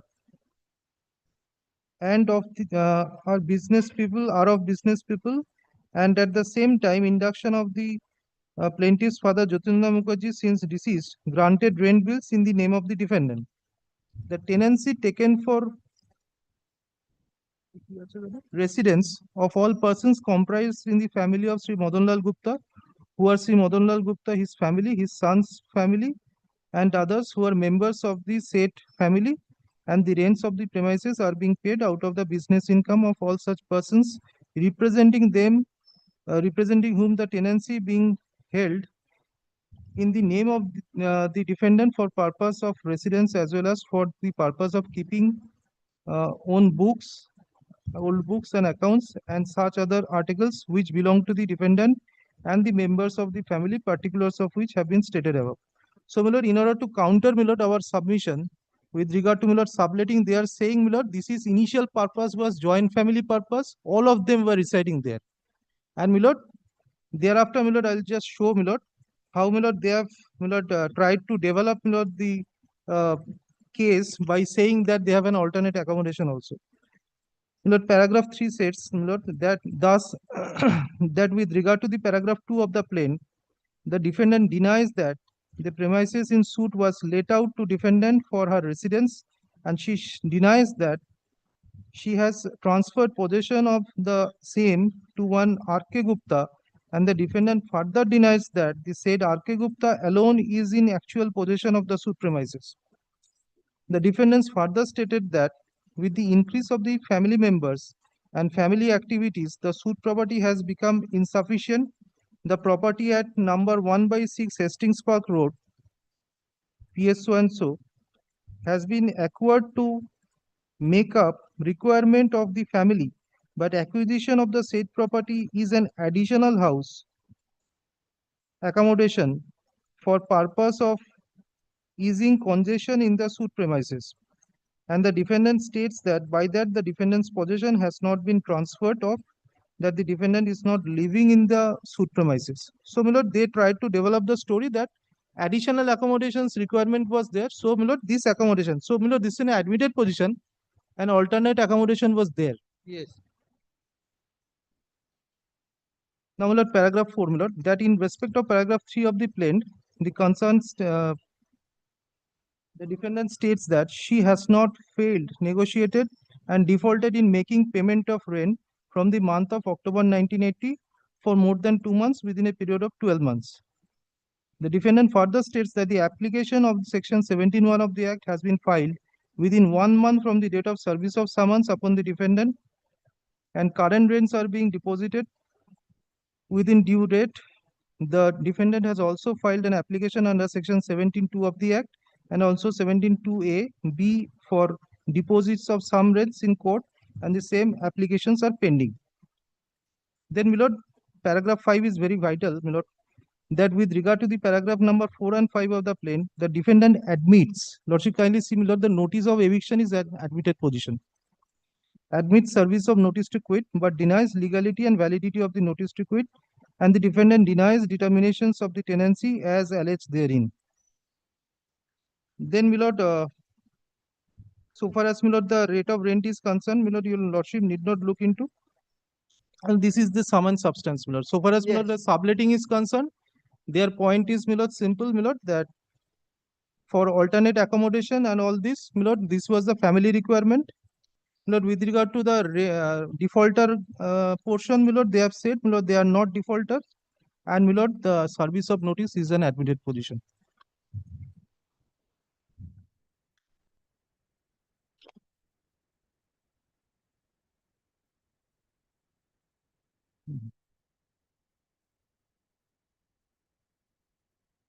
Now, my lord, I'll just take your lordship, my lord, straightway, my lord, to the learned trial court's order at page 131 of the compilation, my lord, the order dated 30th of April 1987. Since 1987, my lord, we are suffering, my lord, lordship. How, my lord, lordship can see, my lord, how they have tried to, my lord, build up their story of family and all this, my lord. If your lordship kindly comes to, my lord, page 131, rather it starts from, my lord, the portion, my lord, relevant is, my lord, 132 onwards. my lord, I'll just request your lordship, my lord, from paragraph 2, my lord, from top, my lord, 132. My lord, may I just read, my lord? Yes. The suit premises was let out to the defendant for her residence, but she has transferred possession of the same to one R.K. Gupta, who is in actual possession of the suit premises, and the defendant is living in a separate house named as Rajhangsho at 1A by 6 Hastings Park Road, Alipur. The defendant has also failed and neglected to pay rent and defaulted in making payment of rent from October 1980. In the premises, the plaintiff issued notice of ejectment through his advocate. In spite of the notice of ejectment having received by the defendant, she did not vacate the suit premises, hence the suit. The defendant has contested the suit by filing written statement contending inter alia that the plaintiff is not only the owner of the suit premises. The defendant was inducted in the suit premises by late Jotindranath Banerjee, the father of the plaintiff, who used to grant rent receipt in the name of the defendant. Though the tenancy was taken for residence of all persons comprised in the family of Sri Madanlal Gupta, the father-in-law of the defendant, and the rents for the premises are being paid out of the business of all such persons. The defendant denies that the said premises was let out for residence and she has transferred possession of the same to one R.K. Gupta. Admitting the service of notice of ejectment, the defendant denies that she is defaulter in payment of rent. Disputing the legality and validity of the ejectment notice, the defendant states that there is no cause of action for the suit and the plaintiff is not entitled to the relief spread for, and the suit is liable to be dismissed with cost. Upon pleadings, the following issues have been framed. Now, my lord, this is very important, my lord, because, my lord, 8 issues were framed and, my lord, decided, my lord, in a chronological way. My lord, the first issue was, is the plaintiff sole owner of the premises number 52 by B Girish Mukherjee Road? Second is, my lord, has the defendant transferred possession of the suit premises to Mr. R.K. Gupta from her possession as alleged by the plaintiff? 3 is the plaintiff entitled to a decree for ejectment by evicting the defendant from the suit premises? 4 is, my lord, is the plaintiff entitled to a decree for rupees 4,550 for alleged arrear of rent from October 80 to October 81 as alleged in the plaint? To what relief is the plaintiff entitled? Is the plaintiff sole owner and landlord of the suit premises? Is the suit maintainable in its present form? Is the notice of ejectment legally valid and sufficient? Was it duly served? Now, my lord, the learned judge in the court below has taken up, my lord, issue number 8 first, because, my lord, it was related to, my lord, the notice of eviction. The ejectment notice was sent to defendant under registered post with AD in 2 addresses. The defendant in her written statement admitted the receipt of the ejectment notice. The copy of the ejectment notice dated 3rd of September 1981 is Exhibit 1. The postal receipts are Exhibit 2 series. The AD card signed by the defendant is Exhibit 3 series.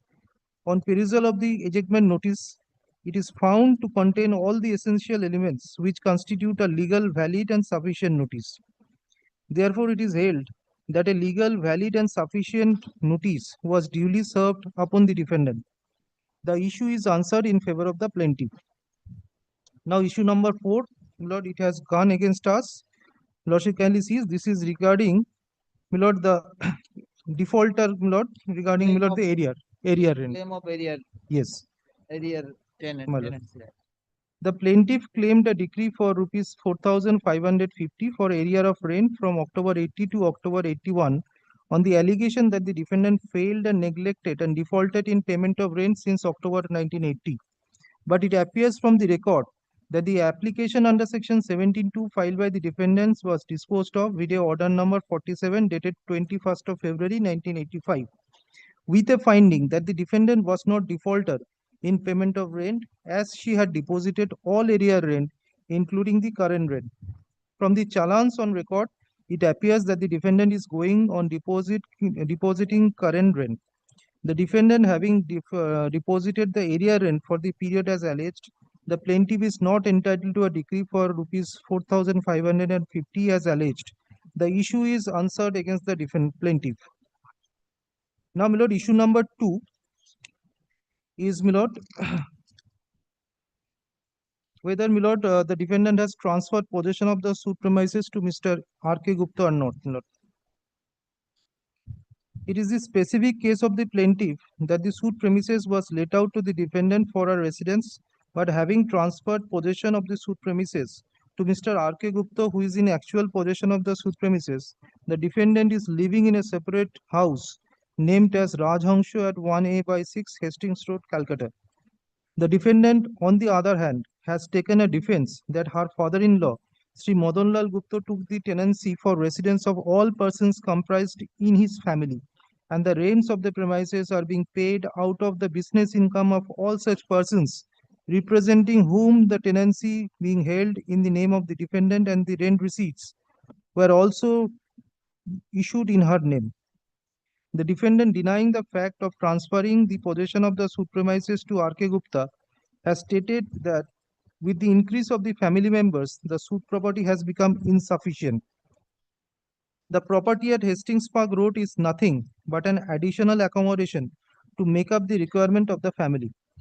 The case what is made out by the defendant is that the tenancy in respect of the suit premises was taken for the residence of the family members of Madanlal Gupta, but for the sake of convenience, the rent receipt was granted in the name of the defendant. The DW1 in his evidence has said initially my father, that is M.L. Gupta, mother, myself, my wife and Ramakanto used to reside in the suit premises. The tenancy was created sometime in 1963. But from Exhibit A, it appears that even in 1967, the address of said Madanlal Gupta has been shown as 26 Bartola Street, Calcutta. The birth certificate G series, the partnership deed Exhibit H, the correspondences Exhibit 1 series, I series to J, the affidavit Exhibit K go to show that the address of Ramakanto Gupta is that of the suit premises. The earliest of those documents in Exhibit I, which relates to the period 1965. Therefore, there is no documentary evidence to show that R.K. Gupta has been residing in the suit premises since the inception of the tenancy as one of the family members of M.L. Gupta, other than the uncorroborated oral testimony of DW1 and DW2. So, my lord, they failed to, my lord, produce any document, my lord, to show that, my lord, R.K. Gupta was in the suit premises, my lord, since inception. They, my lord, at best, my lord, produced their document from 1965 onwards. But, my lord, admitted position is that, my lord, the tenancy was created much prior to that.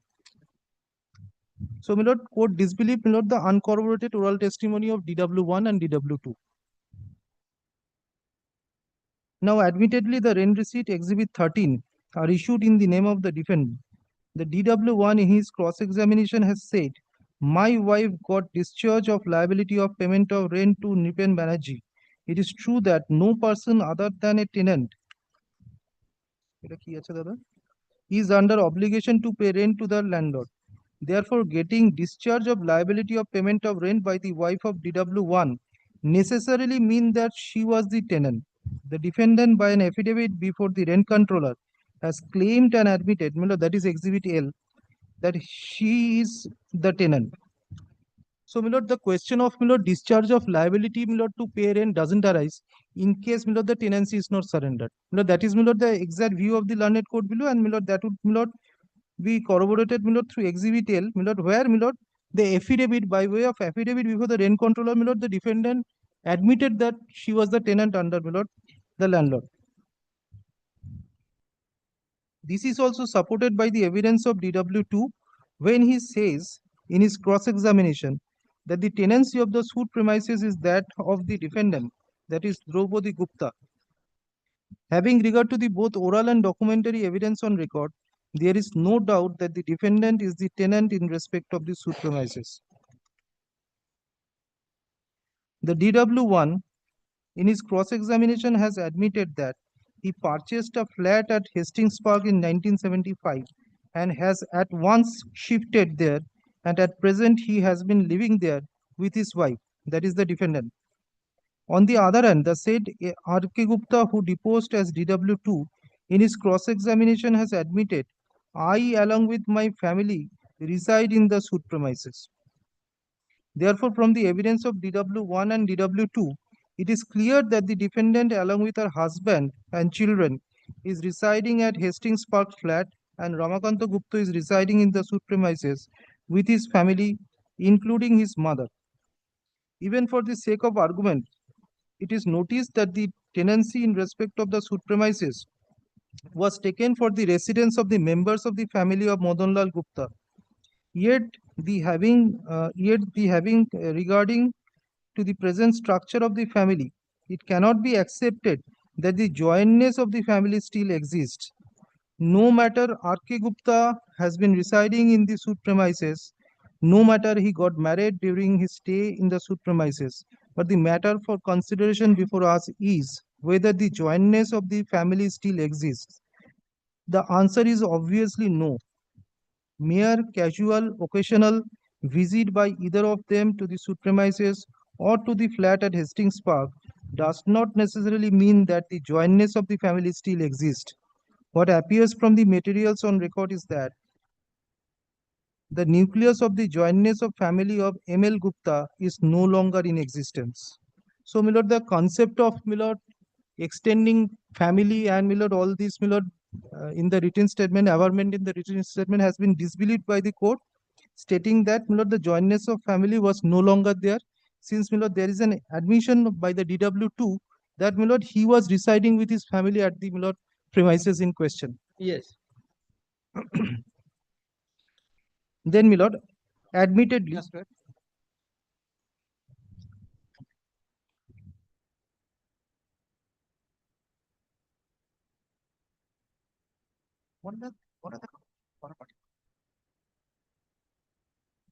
Yes. admittedly, the said R.K. Gupta is in occupation of the suit premises, which is no way dependent upon the defendant. In the face of clean evidence of the defendant's residence at Hastings Park, the postal receipts and the telephone bills are of no consequence. Since the family of the defendant and that of R.K. Gupta is no longer a unity, and since the defendant has shifted to her Hastings Park flat, and since said R.K. Gupta is admittedly in occupation of the suit premises, then having regard to the facts and circumstances of the case and careful consideration of the both oral and documentary evidence on record, there is no other alternative than to hold that the defendant has shifted to her husband's flat at Hastings Park after transferring possession of the suit premises to R.K. Gupta. The issue is thus answered in favor of the plaintiff. Issue number 1, 6, and 7. My lord, taken up together, my lord, because 2, my lord, already, my lord, held. My lord, this was, my lord, in answer to, my lord, issue number 2. Whether the plaintiff is the owner of the Yes, yes. Now, my lord, issue number 1, 6, and 7, my lord, the defendant has disputed the maintainability of the suit on the ground that the plaintiff, not being the sole owner and landlord in respect of the suit premises, is along not competent to bring the suit against her. Admittedly, late Jotindranath Banerjee, the father of the plaintiff, was the inducting landlord, who died in 1970, leaving 3 sons and 1 daughter. The ownership and landlordship is not challenged in its entirety. The point for challenge is that the plaintiff is not the sole owner and landlord. The plaintiff in his evidence has said, as per family deed of settlement, we 3 brothers became the owners of the suit premises. The facts of the death of the father of the plaintiff and the devaluation of the suit property upon the said 3 sons of the original landlord was duly intimated to the defendant via Exhibit A, asking the defendant to pay rent to the present plaintiff, whom the other 2 brothers have authorized and empowered to realize rent on behalf of all.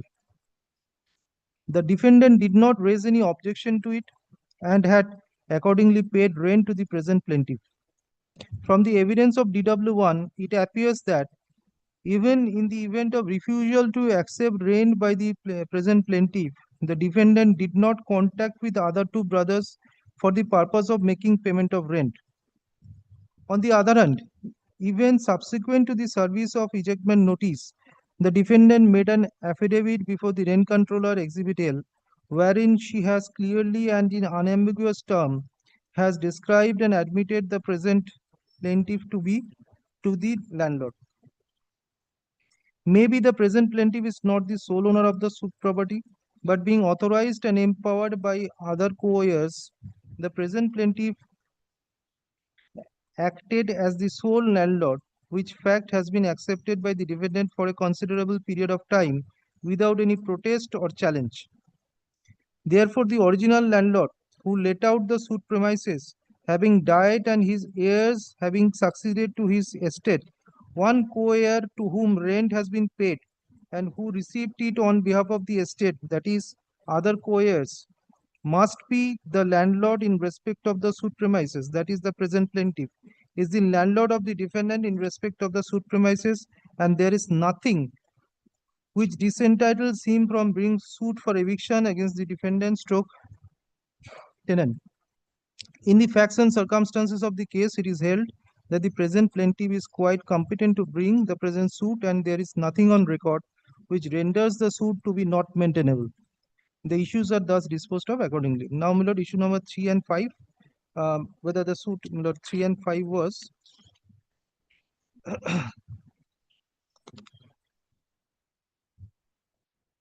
yes, my lord, whether I am entitled to the relief, my lord. Yes. In the foregoing issue, it has been already been found that the defendant has transferred possession of the suit premises to one R.K. Gupta without any consent of the plaintiff stroke landlord.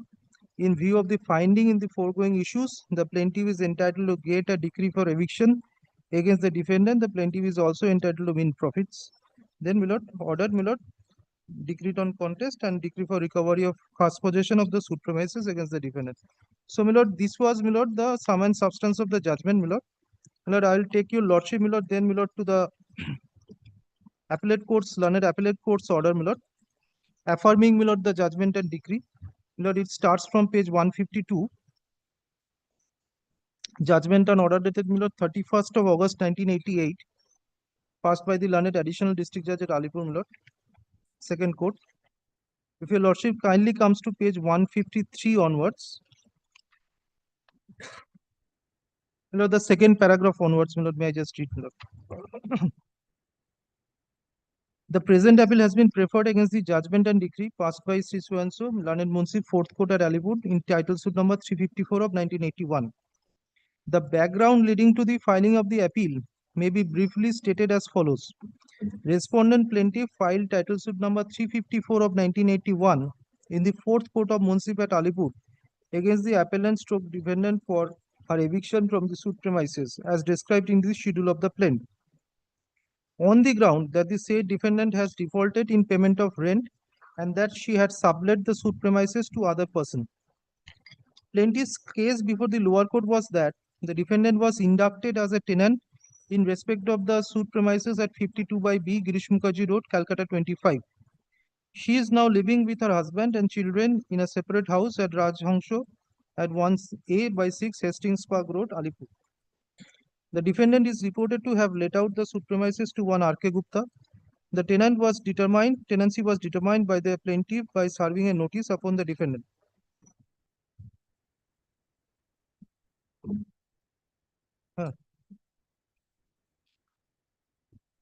Asking her to deliver vacant possession of the suit premises in favor of the plaintiff within a stipulated period. As the defendant did not oblige, the suit was filed with the relief as stated above. Defendant contested the suit by filing a written statement denying all the material allegations of the plaintiff. Defendant categorically denied that she had sublet the suit premises to R.K. Gupta and that she was a defaulter in payment of rent. Defendant disputed the validity of the notice by which the tenancy was determined. She also disputed the authority of the plaintiff to file the suit as an owner of the premises.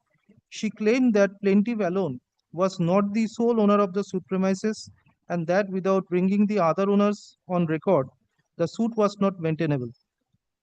Defendant alleged that the tenancy in respect of the suit premises, though was in her name, it was meant for the use of all the family members of her father-in-law. She also claimed that the apartment at Rajhangsho was an additional accommodation as all the members of the family could not be accommodated in the suit premises. She denied that the suit premises had been let out by her to some other person. She claimed that R.K. Gupta is younger brother of her husband and is a member of the same family. She therefore prayed for dismissal of the suit. On the basis of the pleadings on record on behalf of the parties concerned, Learned Munshi framed several issues and thereafter gave opportunities to the parties to adduce evidence, both oral and documentary, to substantiate their respective contentions.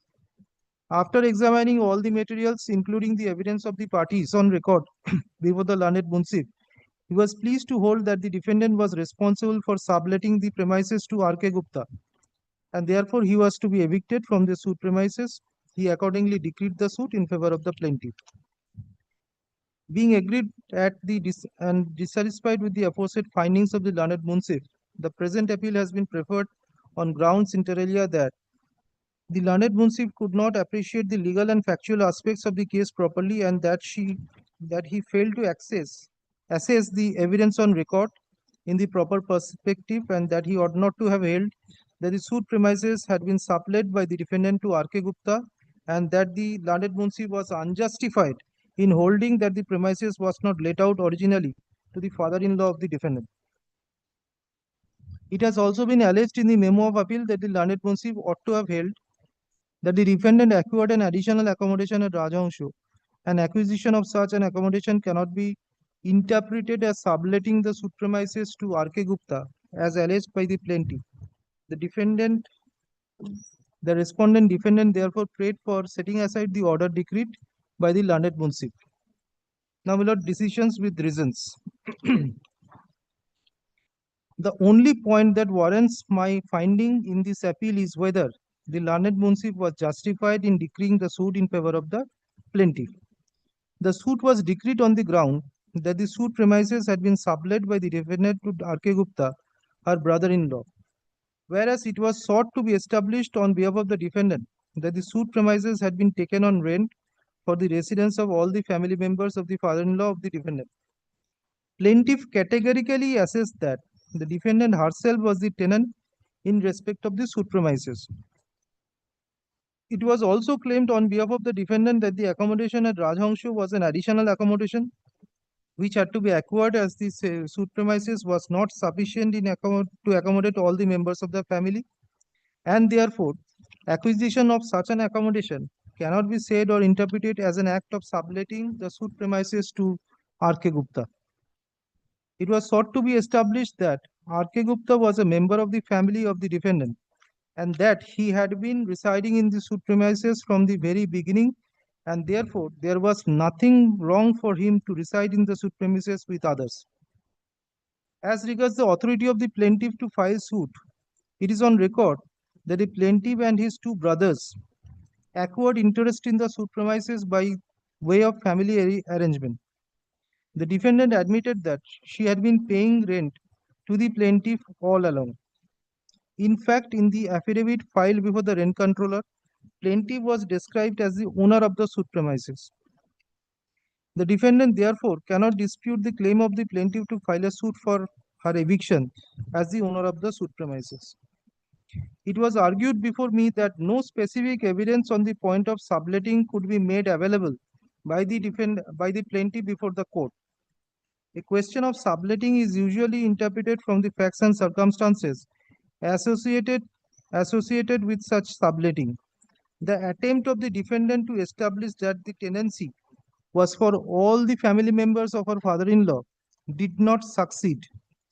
It is on record that the father-in-law of the defendant had a separate residence when the induction took place.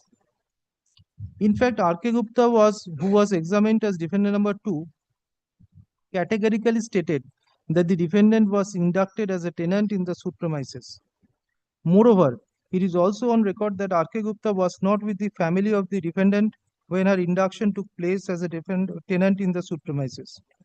The Learned Munshi has dealt with all these facts and questions in details in his judgment.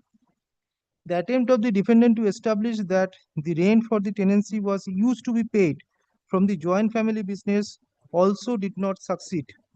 No specific case in that regard has been made out in the pleadings. It is evident from the record that the tenancy was created sometime in 1963.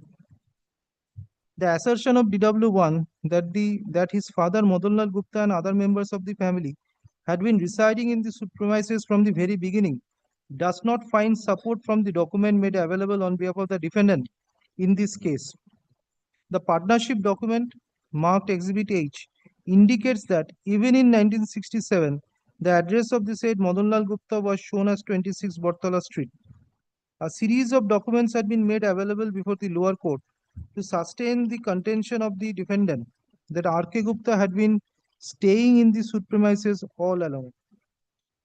The earliest of these documents marked Exhibit 1 relates to the period of 1965. The learned Munsif was justified in recording that there is no documentary evidence to establish that R.K. Gupta was residing in the suit premises from the beginning of the defendant. The rent receipts had all along been issued in the name of the defendant. There is no iota of evidence to establish that the rent had been paid from the joint family business of Madanlal Gupta. No account in that regard was made available before the court.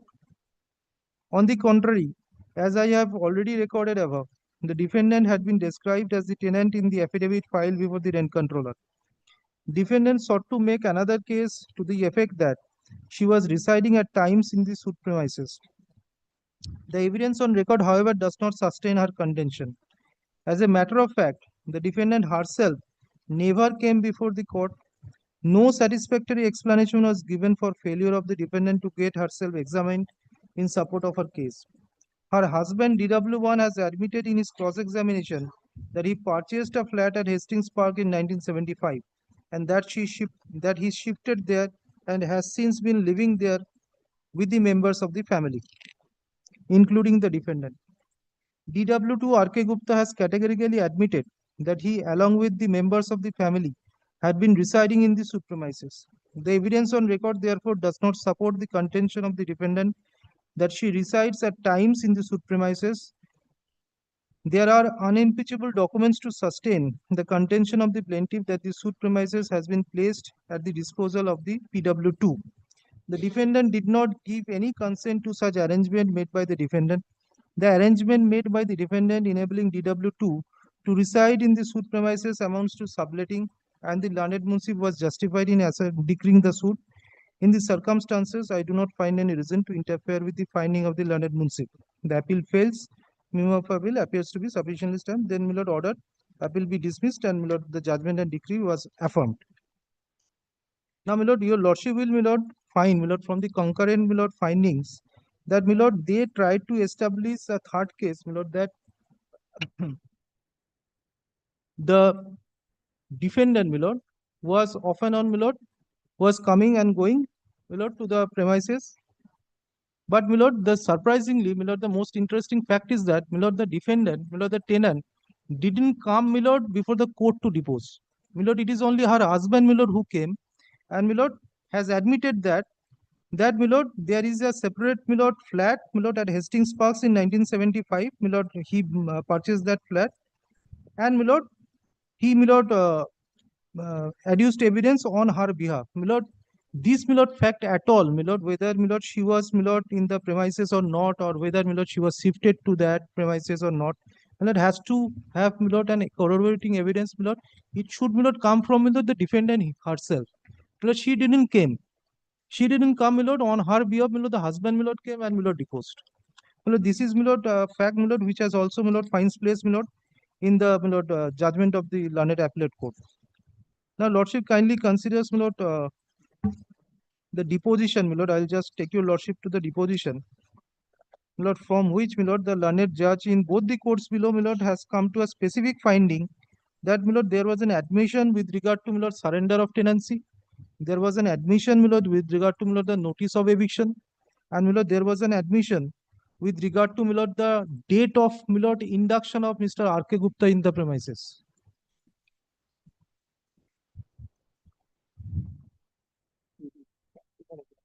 Hello, Lord, I'll just request your lordship, my lord, to kindly comes to, my lord, the evidence of DW1 compilation, page 111. DW1. Yes, my lord. It starts it.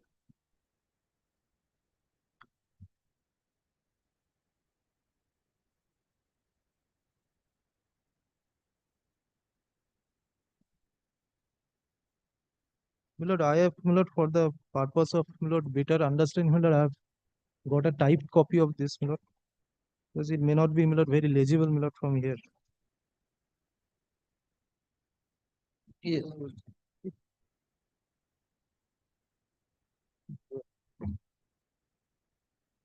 My lord, this is, my lord, deposition of DW1. দাদা ওই same জিনিস ওখানে My lord, may I just read? Yes.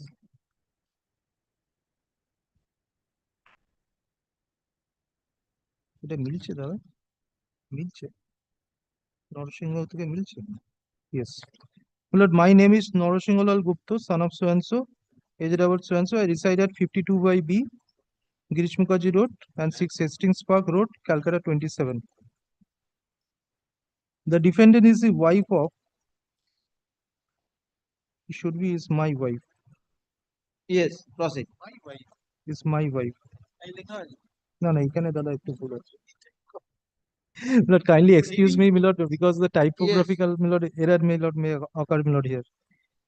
And Ramakanto look after the case on behalf of the defendant. I am a businessman. The tenancy was taken by my father, but for convenience, such rent receipt was issued in the name of defendant. Late Jotindranath Banerjee was the inducting landlord. The tenancy was taken for accommodation of my father, myself, my brother, Ramakanto Gupta, and my mother and wife. Initially, my father, mother, myself, my wife, and Ramakanto Gupta used to reside in the suit premises. My wife got a letter from 3 sons of late Jotindranath Banerjee stating that Mr. Nipendranath Banerjee will collect rent only.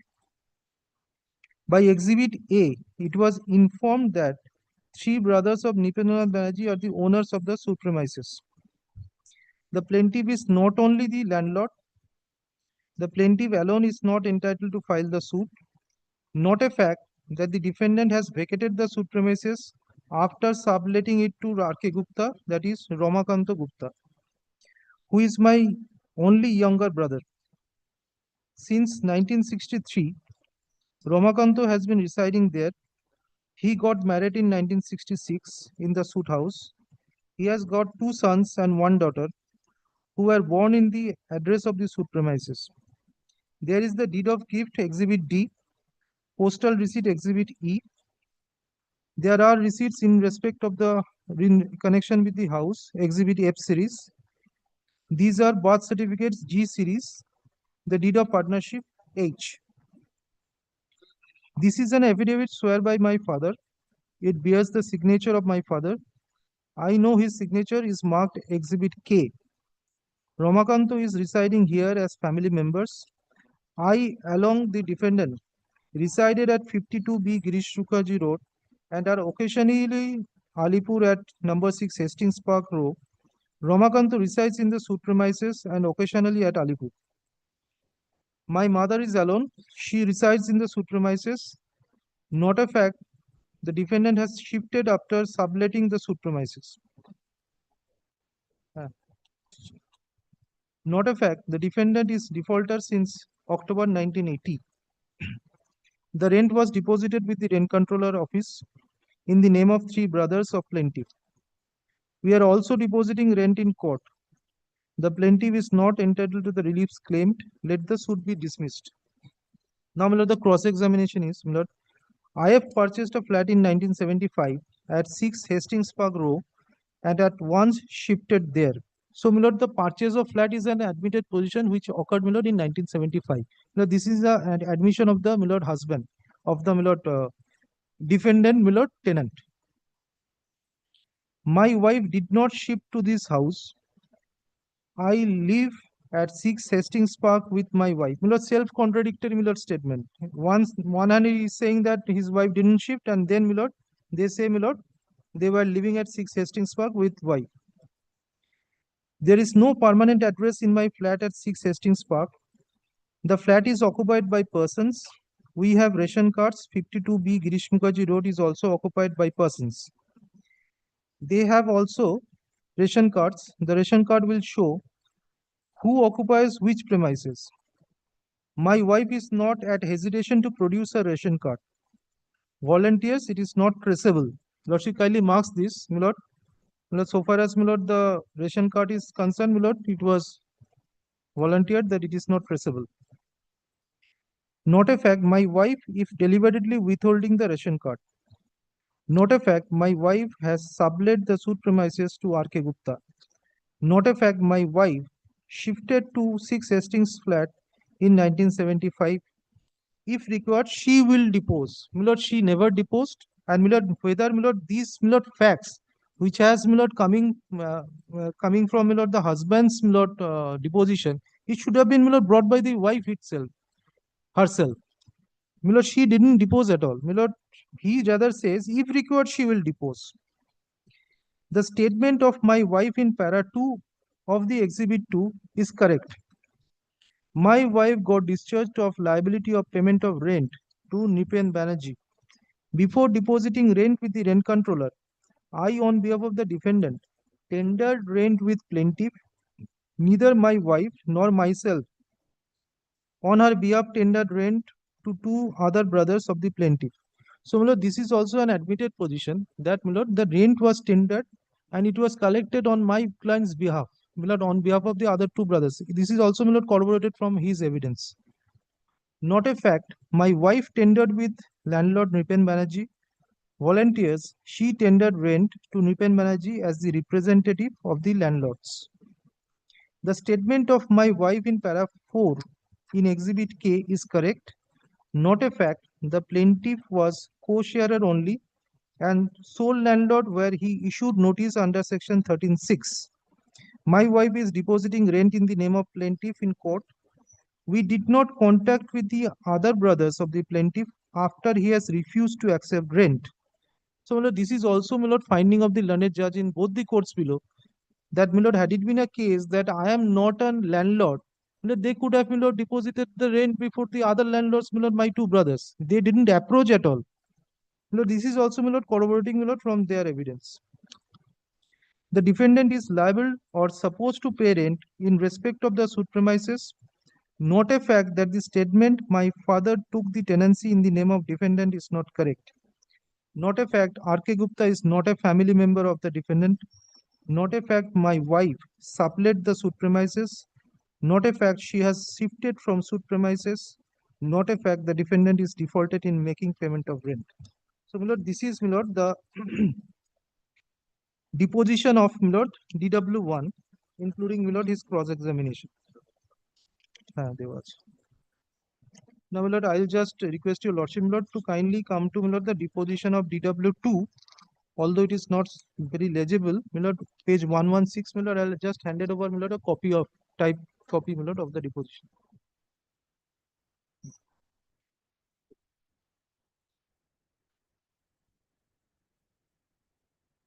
Milord, Mr. R.K. Gupta, Milord, is the gentleman who has been, Milord, given possession, Milord, in the suit premises. My name is R.K. Gupta, son of Ramakanta Gupta.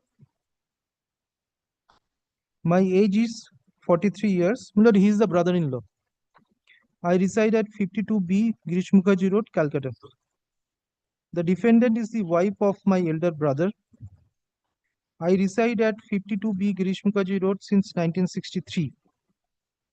The tenancy of the suit premises was taken by my father in the name of the defendant in 1963. Since the inception of tenancy, my father, myself, my brother, and his wife, including his family and the mother, also used to reside in the suit premises. I was present at the time of talk of tenancy. Milord, it has been objected to. The landlord, the original landlord, Jyotindranath Banerjee, died in 1970. 1970. Not a fact, the defendant has vacated the suit premises after inducting myself as a tenant. I do not pay any rent to the defendant for any staying in the suit premises. I am residing for as due of the family members. My mother is still residing with me in the suit premises. Now, my lord, the cross-examination. I have no other house at Calcutta. Madanlal Gupta was my father. I do not know whose house or whose tenancy is there at 26 Bortola Street. The defendant is also one of the partners of the business which are run.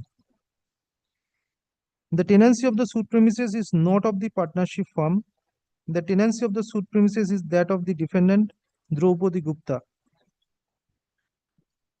So, my lord, this is also an admission, my lord. It is not, my lord, the of the partnership firm, but of, my lord, the Draupadi Gupta herself, my lord, as a tenant. We have ration cards. I and the family members of my family have ration cards. I cannot say whether Draupadi Devi has any ration card. I cannot say whether she has any ration card in the address of Rajhang's apartment at Hastings Park Road. I, along with my family, reside in the suit premises. The defendant pays the rent for the suit premises. I do not know whether the rent is paid from the partnership firm or from the joint family. I do not know whether partnership business have books of accounts, not a fact, my lord, in the said premises. So, my lord, it is an admitted position from here, my lord. DW2 also, my lord, admits that, my lord, it is not a partnership firm, my lord, property, nor, my lord, he is also saying, I do not know whether the rent is paid from the partnership firm. My lord, all along, they tried to establish that, my lord, the tenancy, my lord, rent, my lord, paid from the business of the partnership firm. My lord, which is clear, my lord, from the evidence of the DW2 that it is not, my lord, it has no connection with the partnership firm.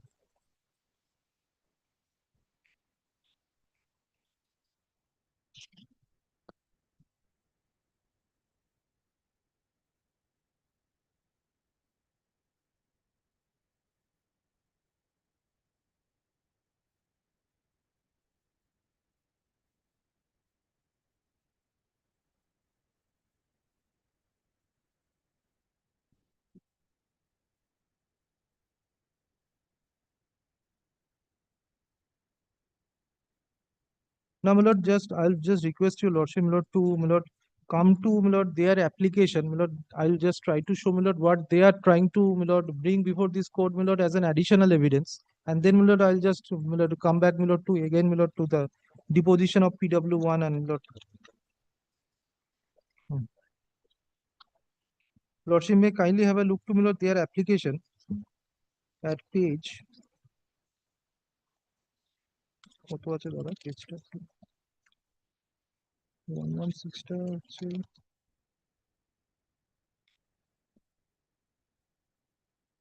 না না 6 হচ্ছে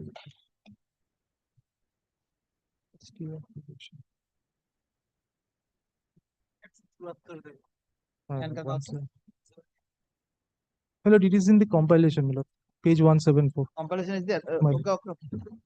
174. Meaning in the compilation, my lord, they have annexed. Yes. My lord, CAN 4760 of 2002. My lord, although, my lord, it is in the nomenclature, they have captioned as application for stay. But, my lord, I'll just read, my lord, what they are, my lord, trying to, my lord, bring before this court, my lord. My lord, page 175, your lordship kindly considers, my lord, paragraph 1 onwards, my lord. Yes. Premises number 52B, Girish Mukherjee Road, Calcutta, belonged to one Jyotindranath Banerjee, who was the recorded owner of the said premises. Jyotindranath Banerjee, since deceased, had 3 sons, namely Birendranath Banerjee, since deceased, Nipendranath Banerjee, since deceased, and Rabindranath Banerjee. During the lifetime of Jyotindranath Banerjee, by a registered deed of family settlement dated 10th December 1969, executed by and between the father and the 3 sons, the said property, which comprised of a ground plus 3-storied building, was partitioned and separately allotted among the 4 parties. By the said deed of family settlement, the entire ground floor of the said property, together with the passage lying on the western side of the said property, was allotted exclusively to the said Birendranath Banerjee, since deceased. The entire first floor of the said property was allotted to the said Nipendranath Banerjee, since deceased.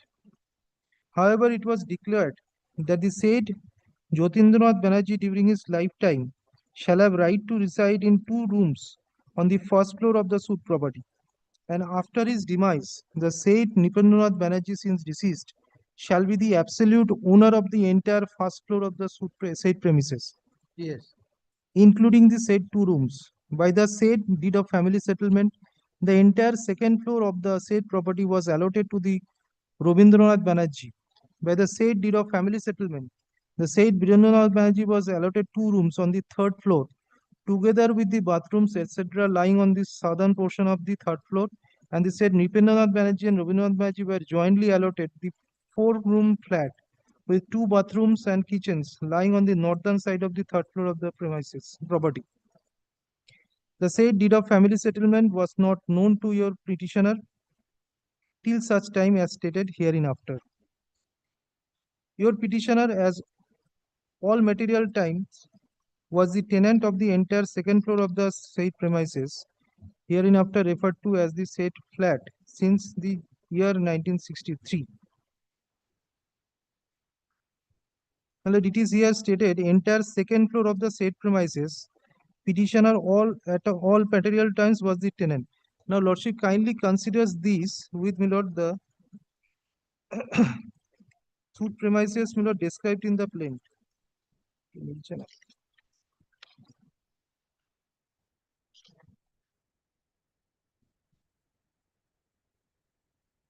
My lord, at page 4, second floor consisting of 3 bedrooms, 1 kitchen, 1 veranda extending north to south, and 2 bathrooms.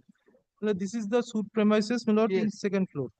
And now, my lord, they are saying, my lord, the second floor belong to, my lord, as per their allegation, my lord, just before that, my lord, second paragraph, they are saying, my lord, 176 top, if your lordship kindly considers, third line, my lord, by the said deed of family settlement, the entire second floor of the said property was allotted to the said Rabindranath Banerjee. By the said deed of family settlement, the said Rabindranath Banerjee was allotted 2 rooms on the third floor. So, my lord, their case is, my lord, it is entirely belong to, my lord, the Rabindranath Banerjee. Now, my lord, paragraph 4. The said Nipendranath Banerjee, claiming to be the owner of the said flat, filed an ejectment suit against the petitioner, being title suit number so-and-so in the 4th Court of Munsif at Alipur.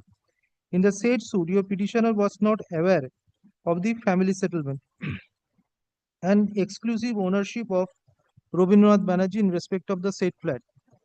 As such, this point was not taken by the petitioner. This fact was fraudulently suppressed from the petitioner by the respondents and their predecessor, and your petitioner had no way of finding out the fact even with due diligence. The suit was decreed by a judgment and decree dated 30th April 1987 against the petitioner, from which the petitioner filed an appeal before the additional district judge Alipur, being titled appeal number 547 so and so. At that stage, your petitioner was also not at all aware about the registered deed of family settlement. The appeal was dismissed by the judgment on order dated 31st August 1988.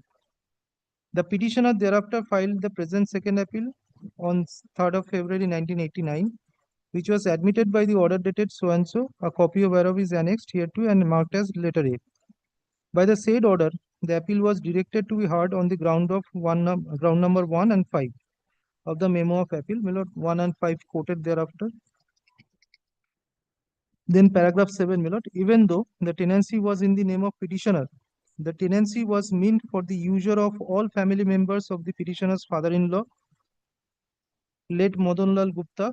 The petitioner's brother-in-law, Ramakanta Gupta, since deceased, has also been residing jointly with the petitioner and our family members at the said flat since the inception of the tenancy. The son of Ramakanta Gupta is Deepak Gupta, who has also been a resident of the said flat since his birth. Sometime around June 2000, Rabindranath Banerjee approached Deepak Gupta, a member of petitioner's family, and made the following representation. By a registered deed of indenture of family settlement dated 10th of December 1969, the entirety of the said premises was partitioned and separately allotted to the different co-owners, and the said Rabindranath Banerjee is the exclusive owner of the said flat. A copy of the deed of settlement was also made available to your petitioner, a copy whereof is annexed hereto and marked as letter B. The petitioner also conducted a title search in the concerned registry, and this fact was thereafter confirmed. Rabindranath Banerjee was already ready and willing to sell the said flat to the petitioner and to or any of her family members. Thereafter, an agreement was entered into by and between the said Rabindranath Banerjee and Deepak Gupta, by which Deepak Gupta agreed to purchase the said flat from Rabindranath Banerjee on the following terms. The price of the said flat would be 4,75,000. 20,000 would be payable in advance. Balance would be payable at the time of registration. Eviction proceeding against the petitioner would be withdrawn. A formal arrangement agreement would be executed regarding the above facts pending registration of the conveyance. In furtherance to the said agreement was executed by and between said Deepak Gupta and Rabindranath Banerjee on 12th of December 2000, a copy whereof is annexed and marked letter C. Part payment against the said agreement has been made by Deepak Gupta to the extent of rupees 20,000. In course of aforesaid transactions, the petitioner for the first time came to learn of the registered deed of family settlement and of the fact the respondent had no right, title, interest, whatsoever in the flat. That was also the time when the petitioner, through her nephew, Deepak Gupta, for the first time, came across the said family settlement and the terms thereof. In those circumstances, the petitioner states that the respondents and their predecessor in interest, by practicing fraud upon the petitioner, as also upon the court of law, had filed the eviction suit, being title suit number 354 of 1981, by totally suppressing the fact that the respondents and their predecessor have no right, title, interest whatsoever in the said flat from which respondents are seeking the petitioner's eviction. For the purpose of determining the real question in controversy between the parties, it is necessary to allow the petitioner to produce additional evidence, such additional evidence being the registered deed of family settlement dated 10th of December 1969 and the sale agreement dated 12th December 2000. These documents are necessary for effective adjudication in the present second appeal and for pronouncing judgment. In spite of due diligence, there was no way the petitioner could have found the said family settlement at any point of time prior to November/December 2000. That is when the defendant brother, Rabindranath Banerjee, had forwarded a copy thereof to the petitioner. Subsequent events have necessitated framing the following further question of law. After taking into account the said two documents, such additional substantial question of law may be as follows. Whether the respondent's predecessors, being plaintiff, could have filed a suit for eviction in respect of a property of which respondent is not the owner. Whether a person who has no right, title, interest in an immovable property can file a suit for eviction of tenant, occupant thereof. Then, my lord, pending disposal, they sought for stay, and prayer portion, lordship kindly cease to formulate the further substantial question of law, and, my lord, to bring those additional documents on record. So, my lord, this is the sum and substance of, my lord, their, my lord, application. Now, lordship kindly considers, my lord, the admitted position is this. My lord, they are trying to, my lord, bring on record a document which is, my lord, of 1969. My lord, it is impossible, my lord, to believe that, my lord, this document, if at all, my lord, is in existence, my lord, it was not within their knowledge. My lord, they have not explained, my lord, a single line, save and except, my lord, they have, my lord, described an incident of 2000, stating that, my lord, this particular gentleman, my lord, who got, my lord, the third floor of the property, my lord, by virtue of the deed of settlement, he came to, my lord, the landlady, to the tenant, and, my lord, offered, my lord, for settlement.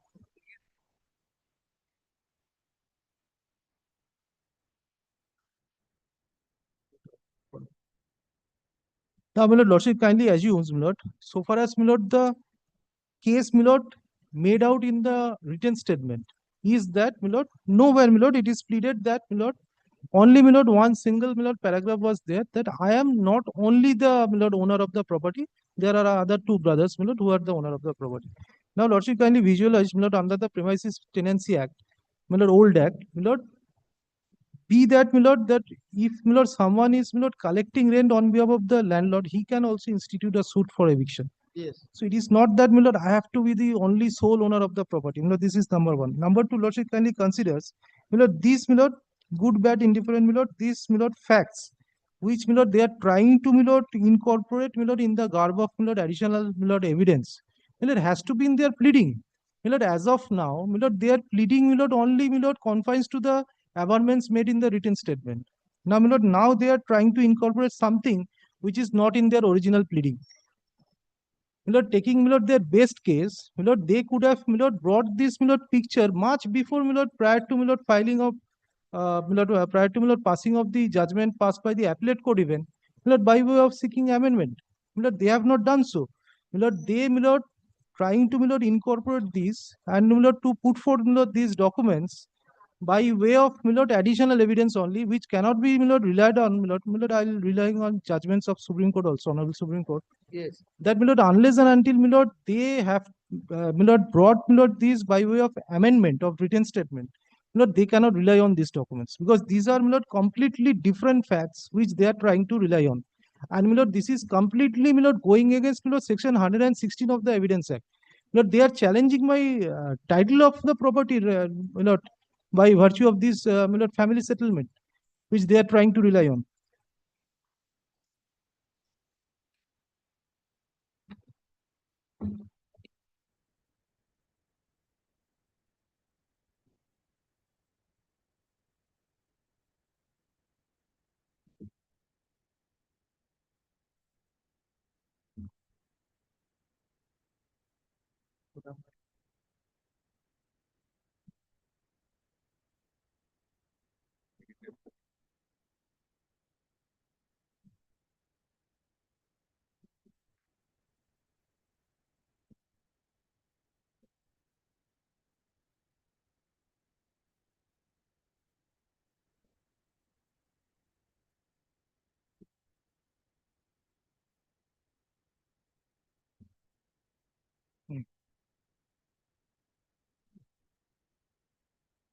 Now, so far as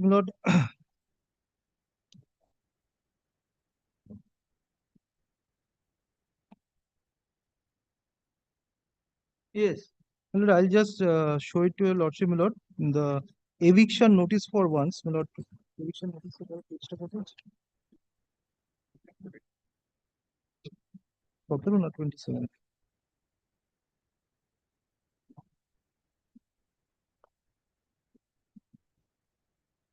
Yes, page 17, if your lordship kindly comes, this is the eviction notice. 1 second. 3rd of September, 1981.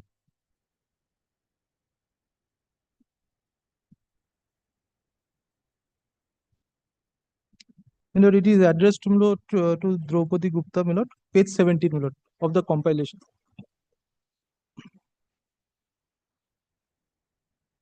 Yes.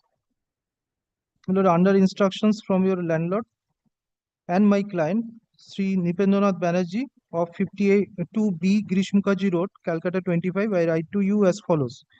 You are a tenant from month to month under my said client in respect of the entire second floor of the premises number 52B Grishmukaji Road at a monthly rental of rupees 350 payable according to English calendar month.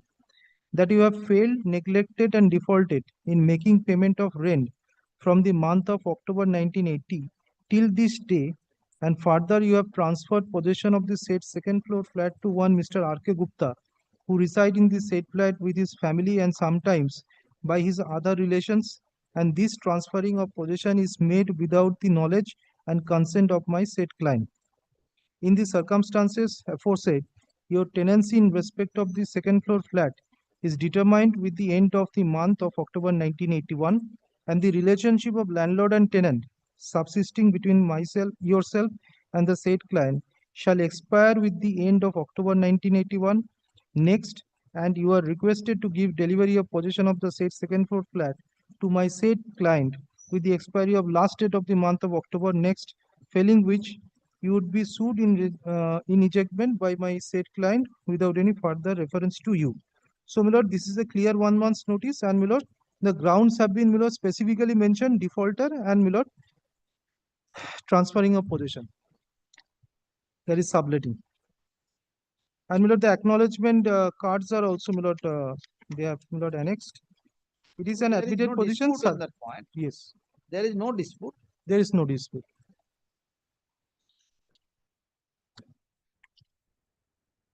Now, Lordship may kindly have a look to page 23 for a moment.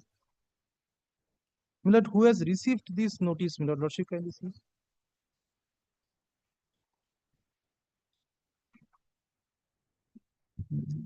Yes. Mrs. Gupta. So it was addressed to Mrs. Draupadi Gupta and it was received by Mrs. Gupta. Yes.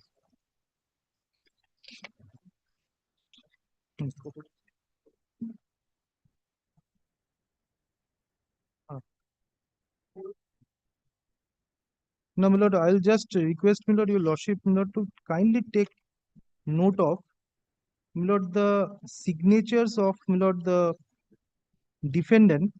It starts from page 5 onwards. The signature, lordship kindly sees at the top of the page, perpendicular, top of the page, lordship kindly sees the spelling of, the lady, she is writing as Draupadi Gupta, Dropdigupta. Now, lordship kindly sees all along, at page 8 also, lordship kindly see at the verification page, she, spells out her name as Dropdigupta, Draupadi Gupta. And now, page 8.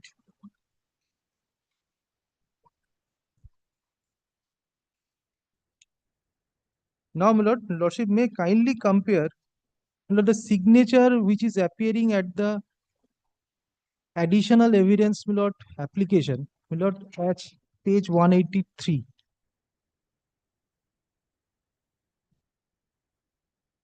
At the bottom, lordship kindly sees the spelling, as well as the affidavit very next page.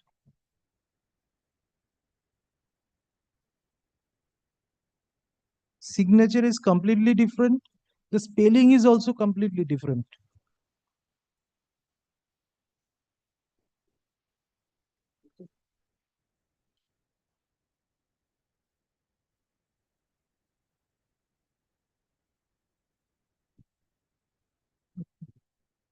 So,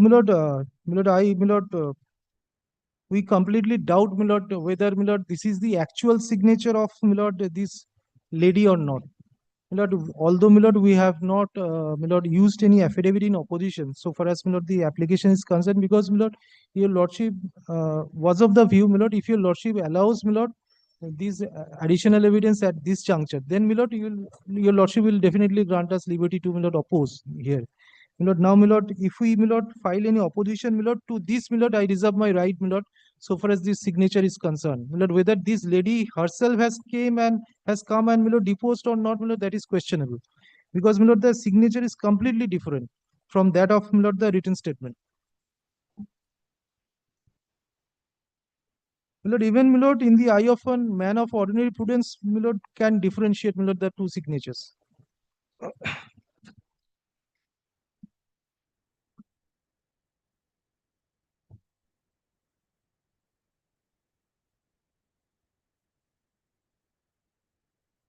No, you have filed the affidavit in opposition. Already placed. Can 4760. 4760, is, their application, No.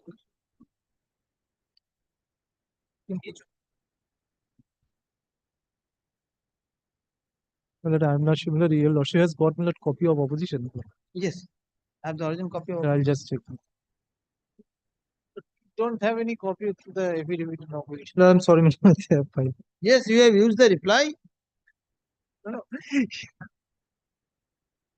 It's completely, we have forgotten. Yes. It appointed, no, No, I am hearing the entire appeal along with the application. My- This is not the way to hear the appeal, application without the appeal. My lord. Now, my lord, your lordship has seen, my lord, the averments they try to, to bring forth through these documents. Now, lordship kindly sees, there is no explanation. This is my humble submission with regard to, the averments they are trying to, seek. Why, there is a delay since 1969 document? be that as it may, whether it is correct or not, I am going into that, not going into that at this juncture. But there is no explanation with regard to why they were silent during this time, and why they have taken a complete different stand that from their reinstatement at page 5. Yes.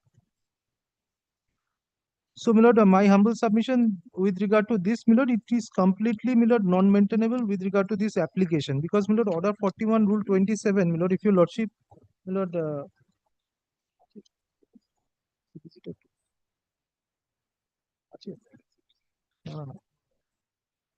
it Second point.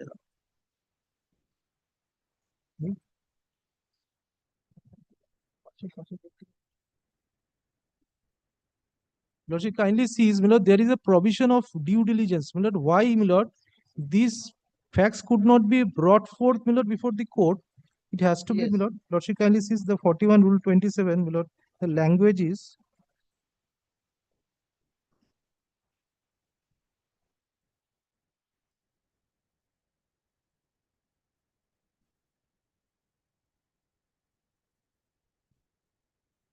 This is production of additional evidence in appellate court. Yes.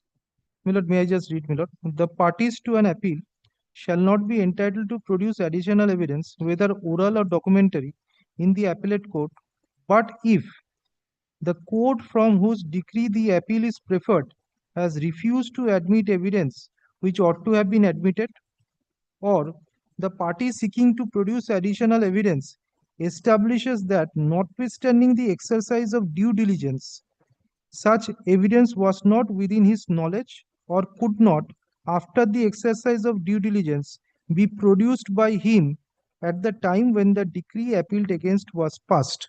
So, this due diligence, they have to satisfy, which my humble submission is, the petition, is lack of abandonment with regard to, their due diligence. Yes. Now, B is the appellate court requires any document to be produced or any witness to be examined to enable it to pronounce judgment, or for any other substantial cause. The appellate court may allow such evidence or document to be produced or witness to be examined. Whenever additional evidence is allowed to be produced by an appellate court, the court shall record the reasons for its admission. Yes. So, they have to satisfy, twofold, things, that this is necessary for the purpose of, effective adjudication of the case, and, the due diligence they have to satisfy before the honorable court, that in spite of, exercising due diligence, this could not be produced before the honorable court. So, these two things, they have to satisfy. Now, my humble submission with regard to this, I will be relying on, Honorable Supreme Court's judgment with regard to, Order 41, Rule 27. Today, probably time will not permit, but, I'll just, briefly, I'll just submit. I have made a compilation of this.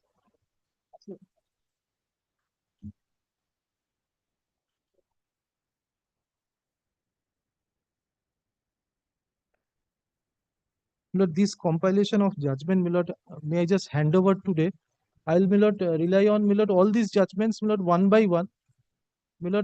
After, I finish, so far as, the other submissions and depositions are concerned. But, for the timing, your lordship may consider, the judgments with regard to, the additional evidence is concerned.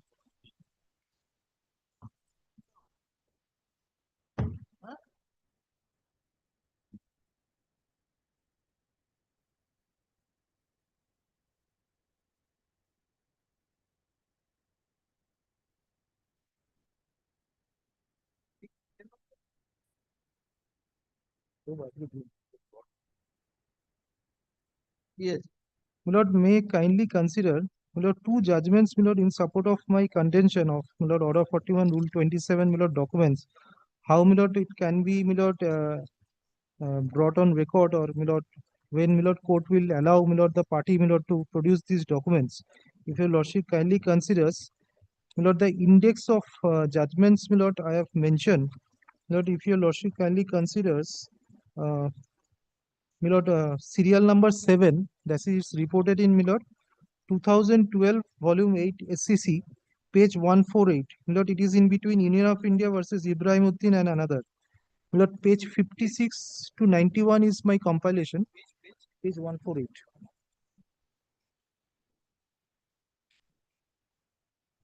Yes.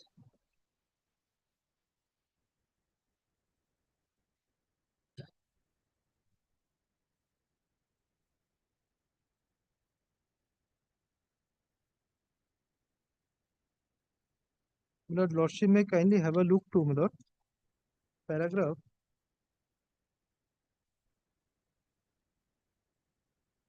36 onwards, Lord.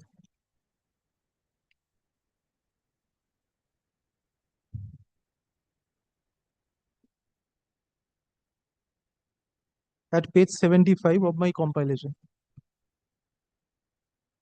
Yes. Lord, may I just read, Lord? The general principle is that the appellate court should not travel outside the record of the lower court and cannot take any evidence in appeal. However, as an exception, Order 41 Rule 27 CPC enables the appellate court to take additional evidence in exceptional circumstances. The appellate court may permit additional evidence only and only if the conditions laid down in this rule are found to exist. The parties are not entitled as of right to the admission of such evidence. Thus, the provision does not apply when, on the basis of the evidence on record, the appellate court can pronounce a satisfactory judgment. The matter is entirely within the discretion of the court and is to be used sparingly. Such a discretion is only a judicial discretion circumscribed by the limitation prescribed in the rule itself.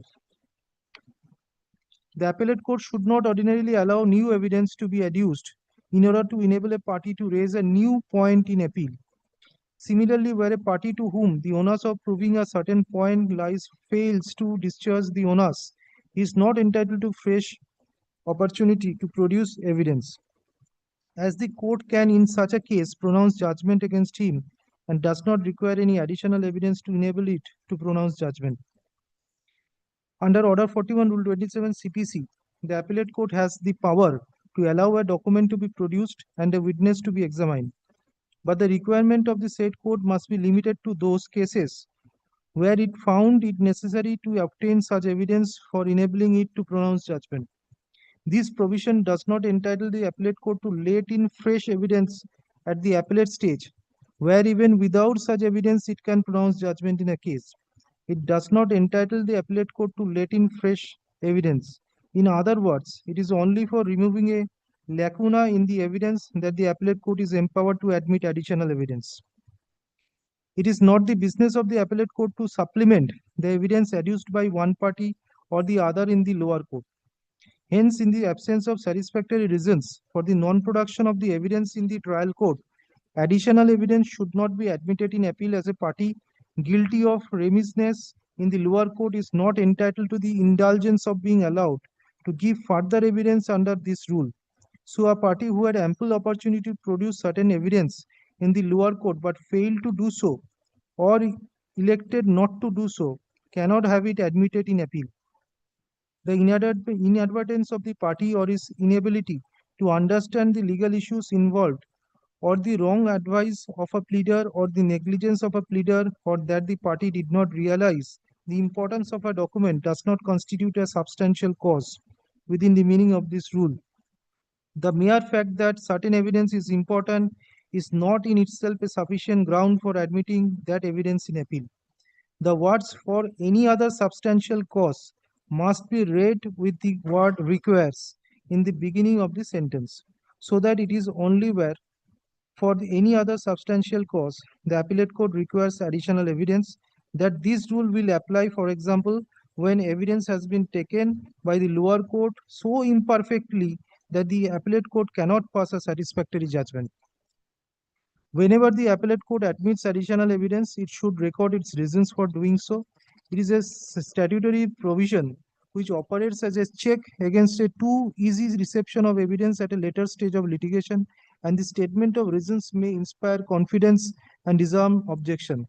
Another reason of this requirement is that where a further appeal lies from the decision, the record of reasons will be useful and necessary for the court of further appeal to see. If the discretion under this rule has been properly exercised in the court below. The omission to record the reasons must therefore be treated as a serious defect.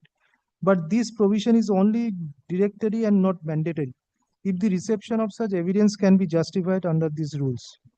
The reasons need not be recorded in a separate order provided they are embodied in the judgment of the appellate court. A mere reference to the peculiar circumstances of the case or a mere statement that the evidence is necessary to pronounce judgment, or that the additional evidence is required to be admitted in the interest of justice, or that there is no reason to reject the prayer for the admission of the additional evidence is not enough compliance with the requirements as to recording of reasons. It is a settled legal proposition that not only administrative order but also judicial order must be supported by reasons recording in it. Thus, while deciding an issue, the court is bound to give reasons for its conclusion. It is the duty and obligation on the part of the court to record reasons while disposing of the case. The hallmark of the order and exercise of judicial power by a judicial forum is for the forum to disclose its reasons by itself, and giving of reasons has always been insisted upon as one of the fundamentals of sound administration of the judicial delivery system, justice delivery system. To make it known that there had been proper and due application of mind to the issue before the court, and also as an essential requisite of the principles of natural justice. The reason is the heartbeat of every conclusion. It introduces clarity in the order, and without the same, the order becomes lifeless. Reason substitutes subjectivity and objectivity. Now, Lordship kindly considers the Honorable Supreme Court has, is of the view, this should normally not be admitted. Only, in case when there is, certain defects crept in the evidence, then, it can be, brought in only, where, court has, specifically stated, in case, there is a second forum of appeal. Had it been a case, the first appeal before your lordship could have been more liberal, allowing, additional evidence, because there is a second forum to adjudicate. Now, here, after, two courts, learned courts judgment, that too, the affirmation, judgment of affirmation, they are trying to, set up a complete new story, which Honorable Supreme Court has deprecated. This is the judgment, I'll be relying on some other judgments on the next day. If your lordship fixes, the matter, Please take down. Argument on behalf of respondent heard in part. Let the matter appear in the list on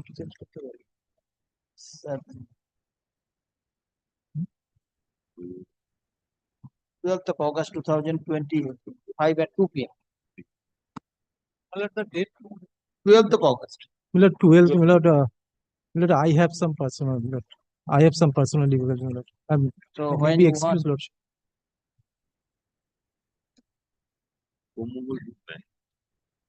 then on 18th, Lordship, as your lordship, 18th. 18th of August. Today, Grateful one. my attorney system, attorney 50, could not read. Kindly give me a short date and I'm from outside. Item number Attorney 50. 15. Oh, no, 50, 50. Most should be Khatun instead of West Bengal. 50 mention matter. To be mentioned. Okay. It will taken up tomorrow. Tomorrow, not possible. I have ticket. I will go back Delhi. So, ticket I have already purchased.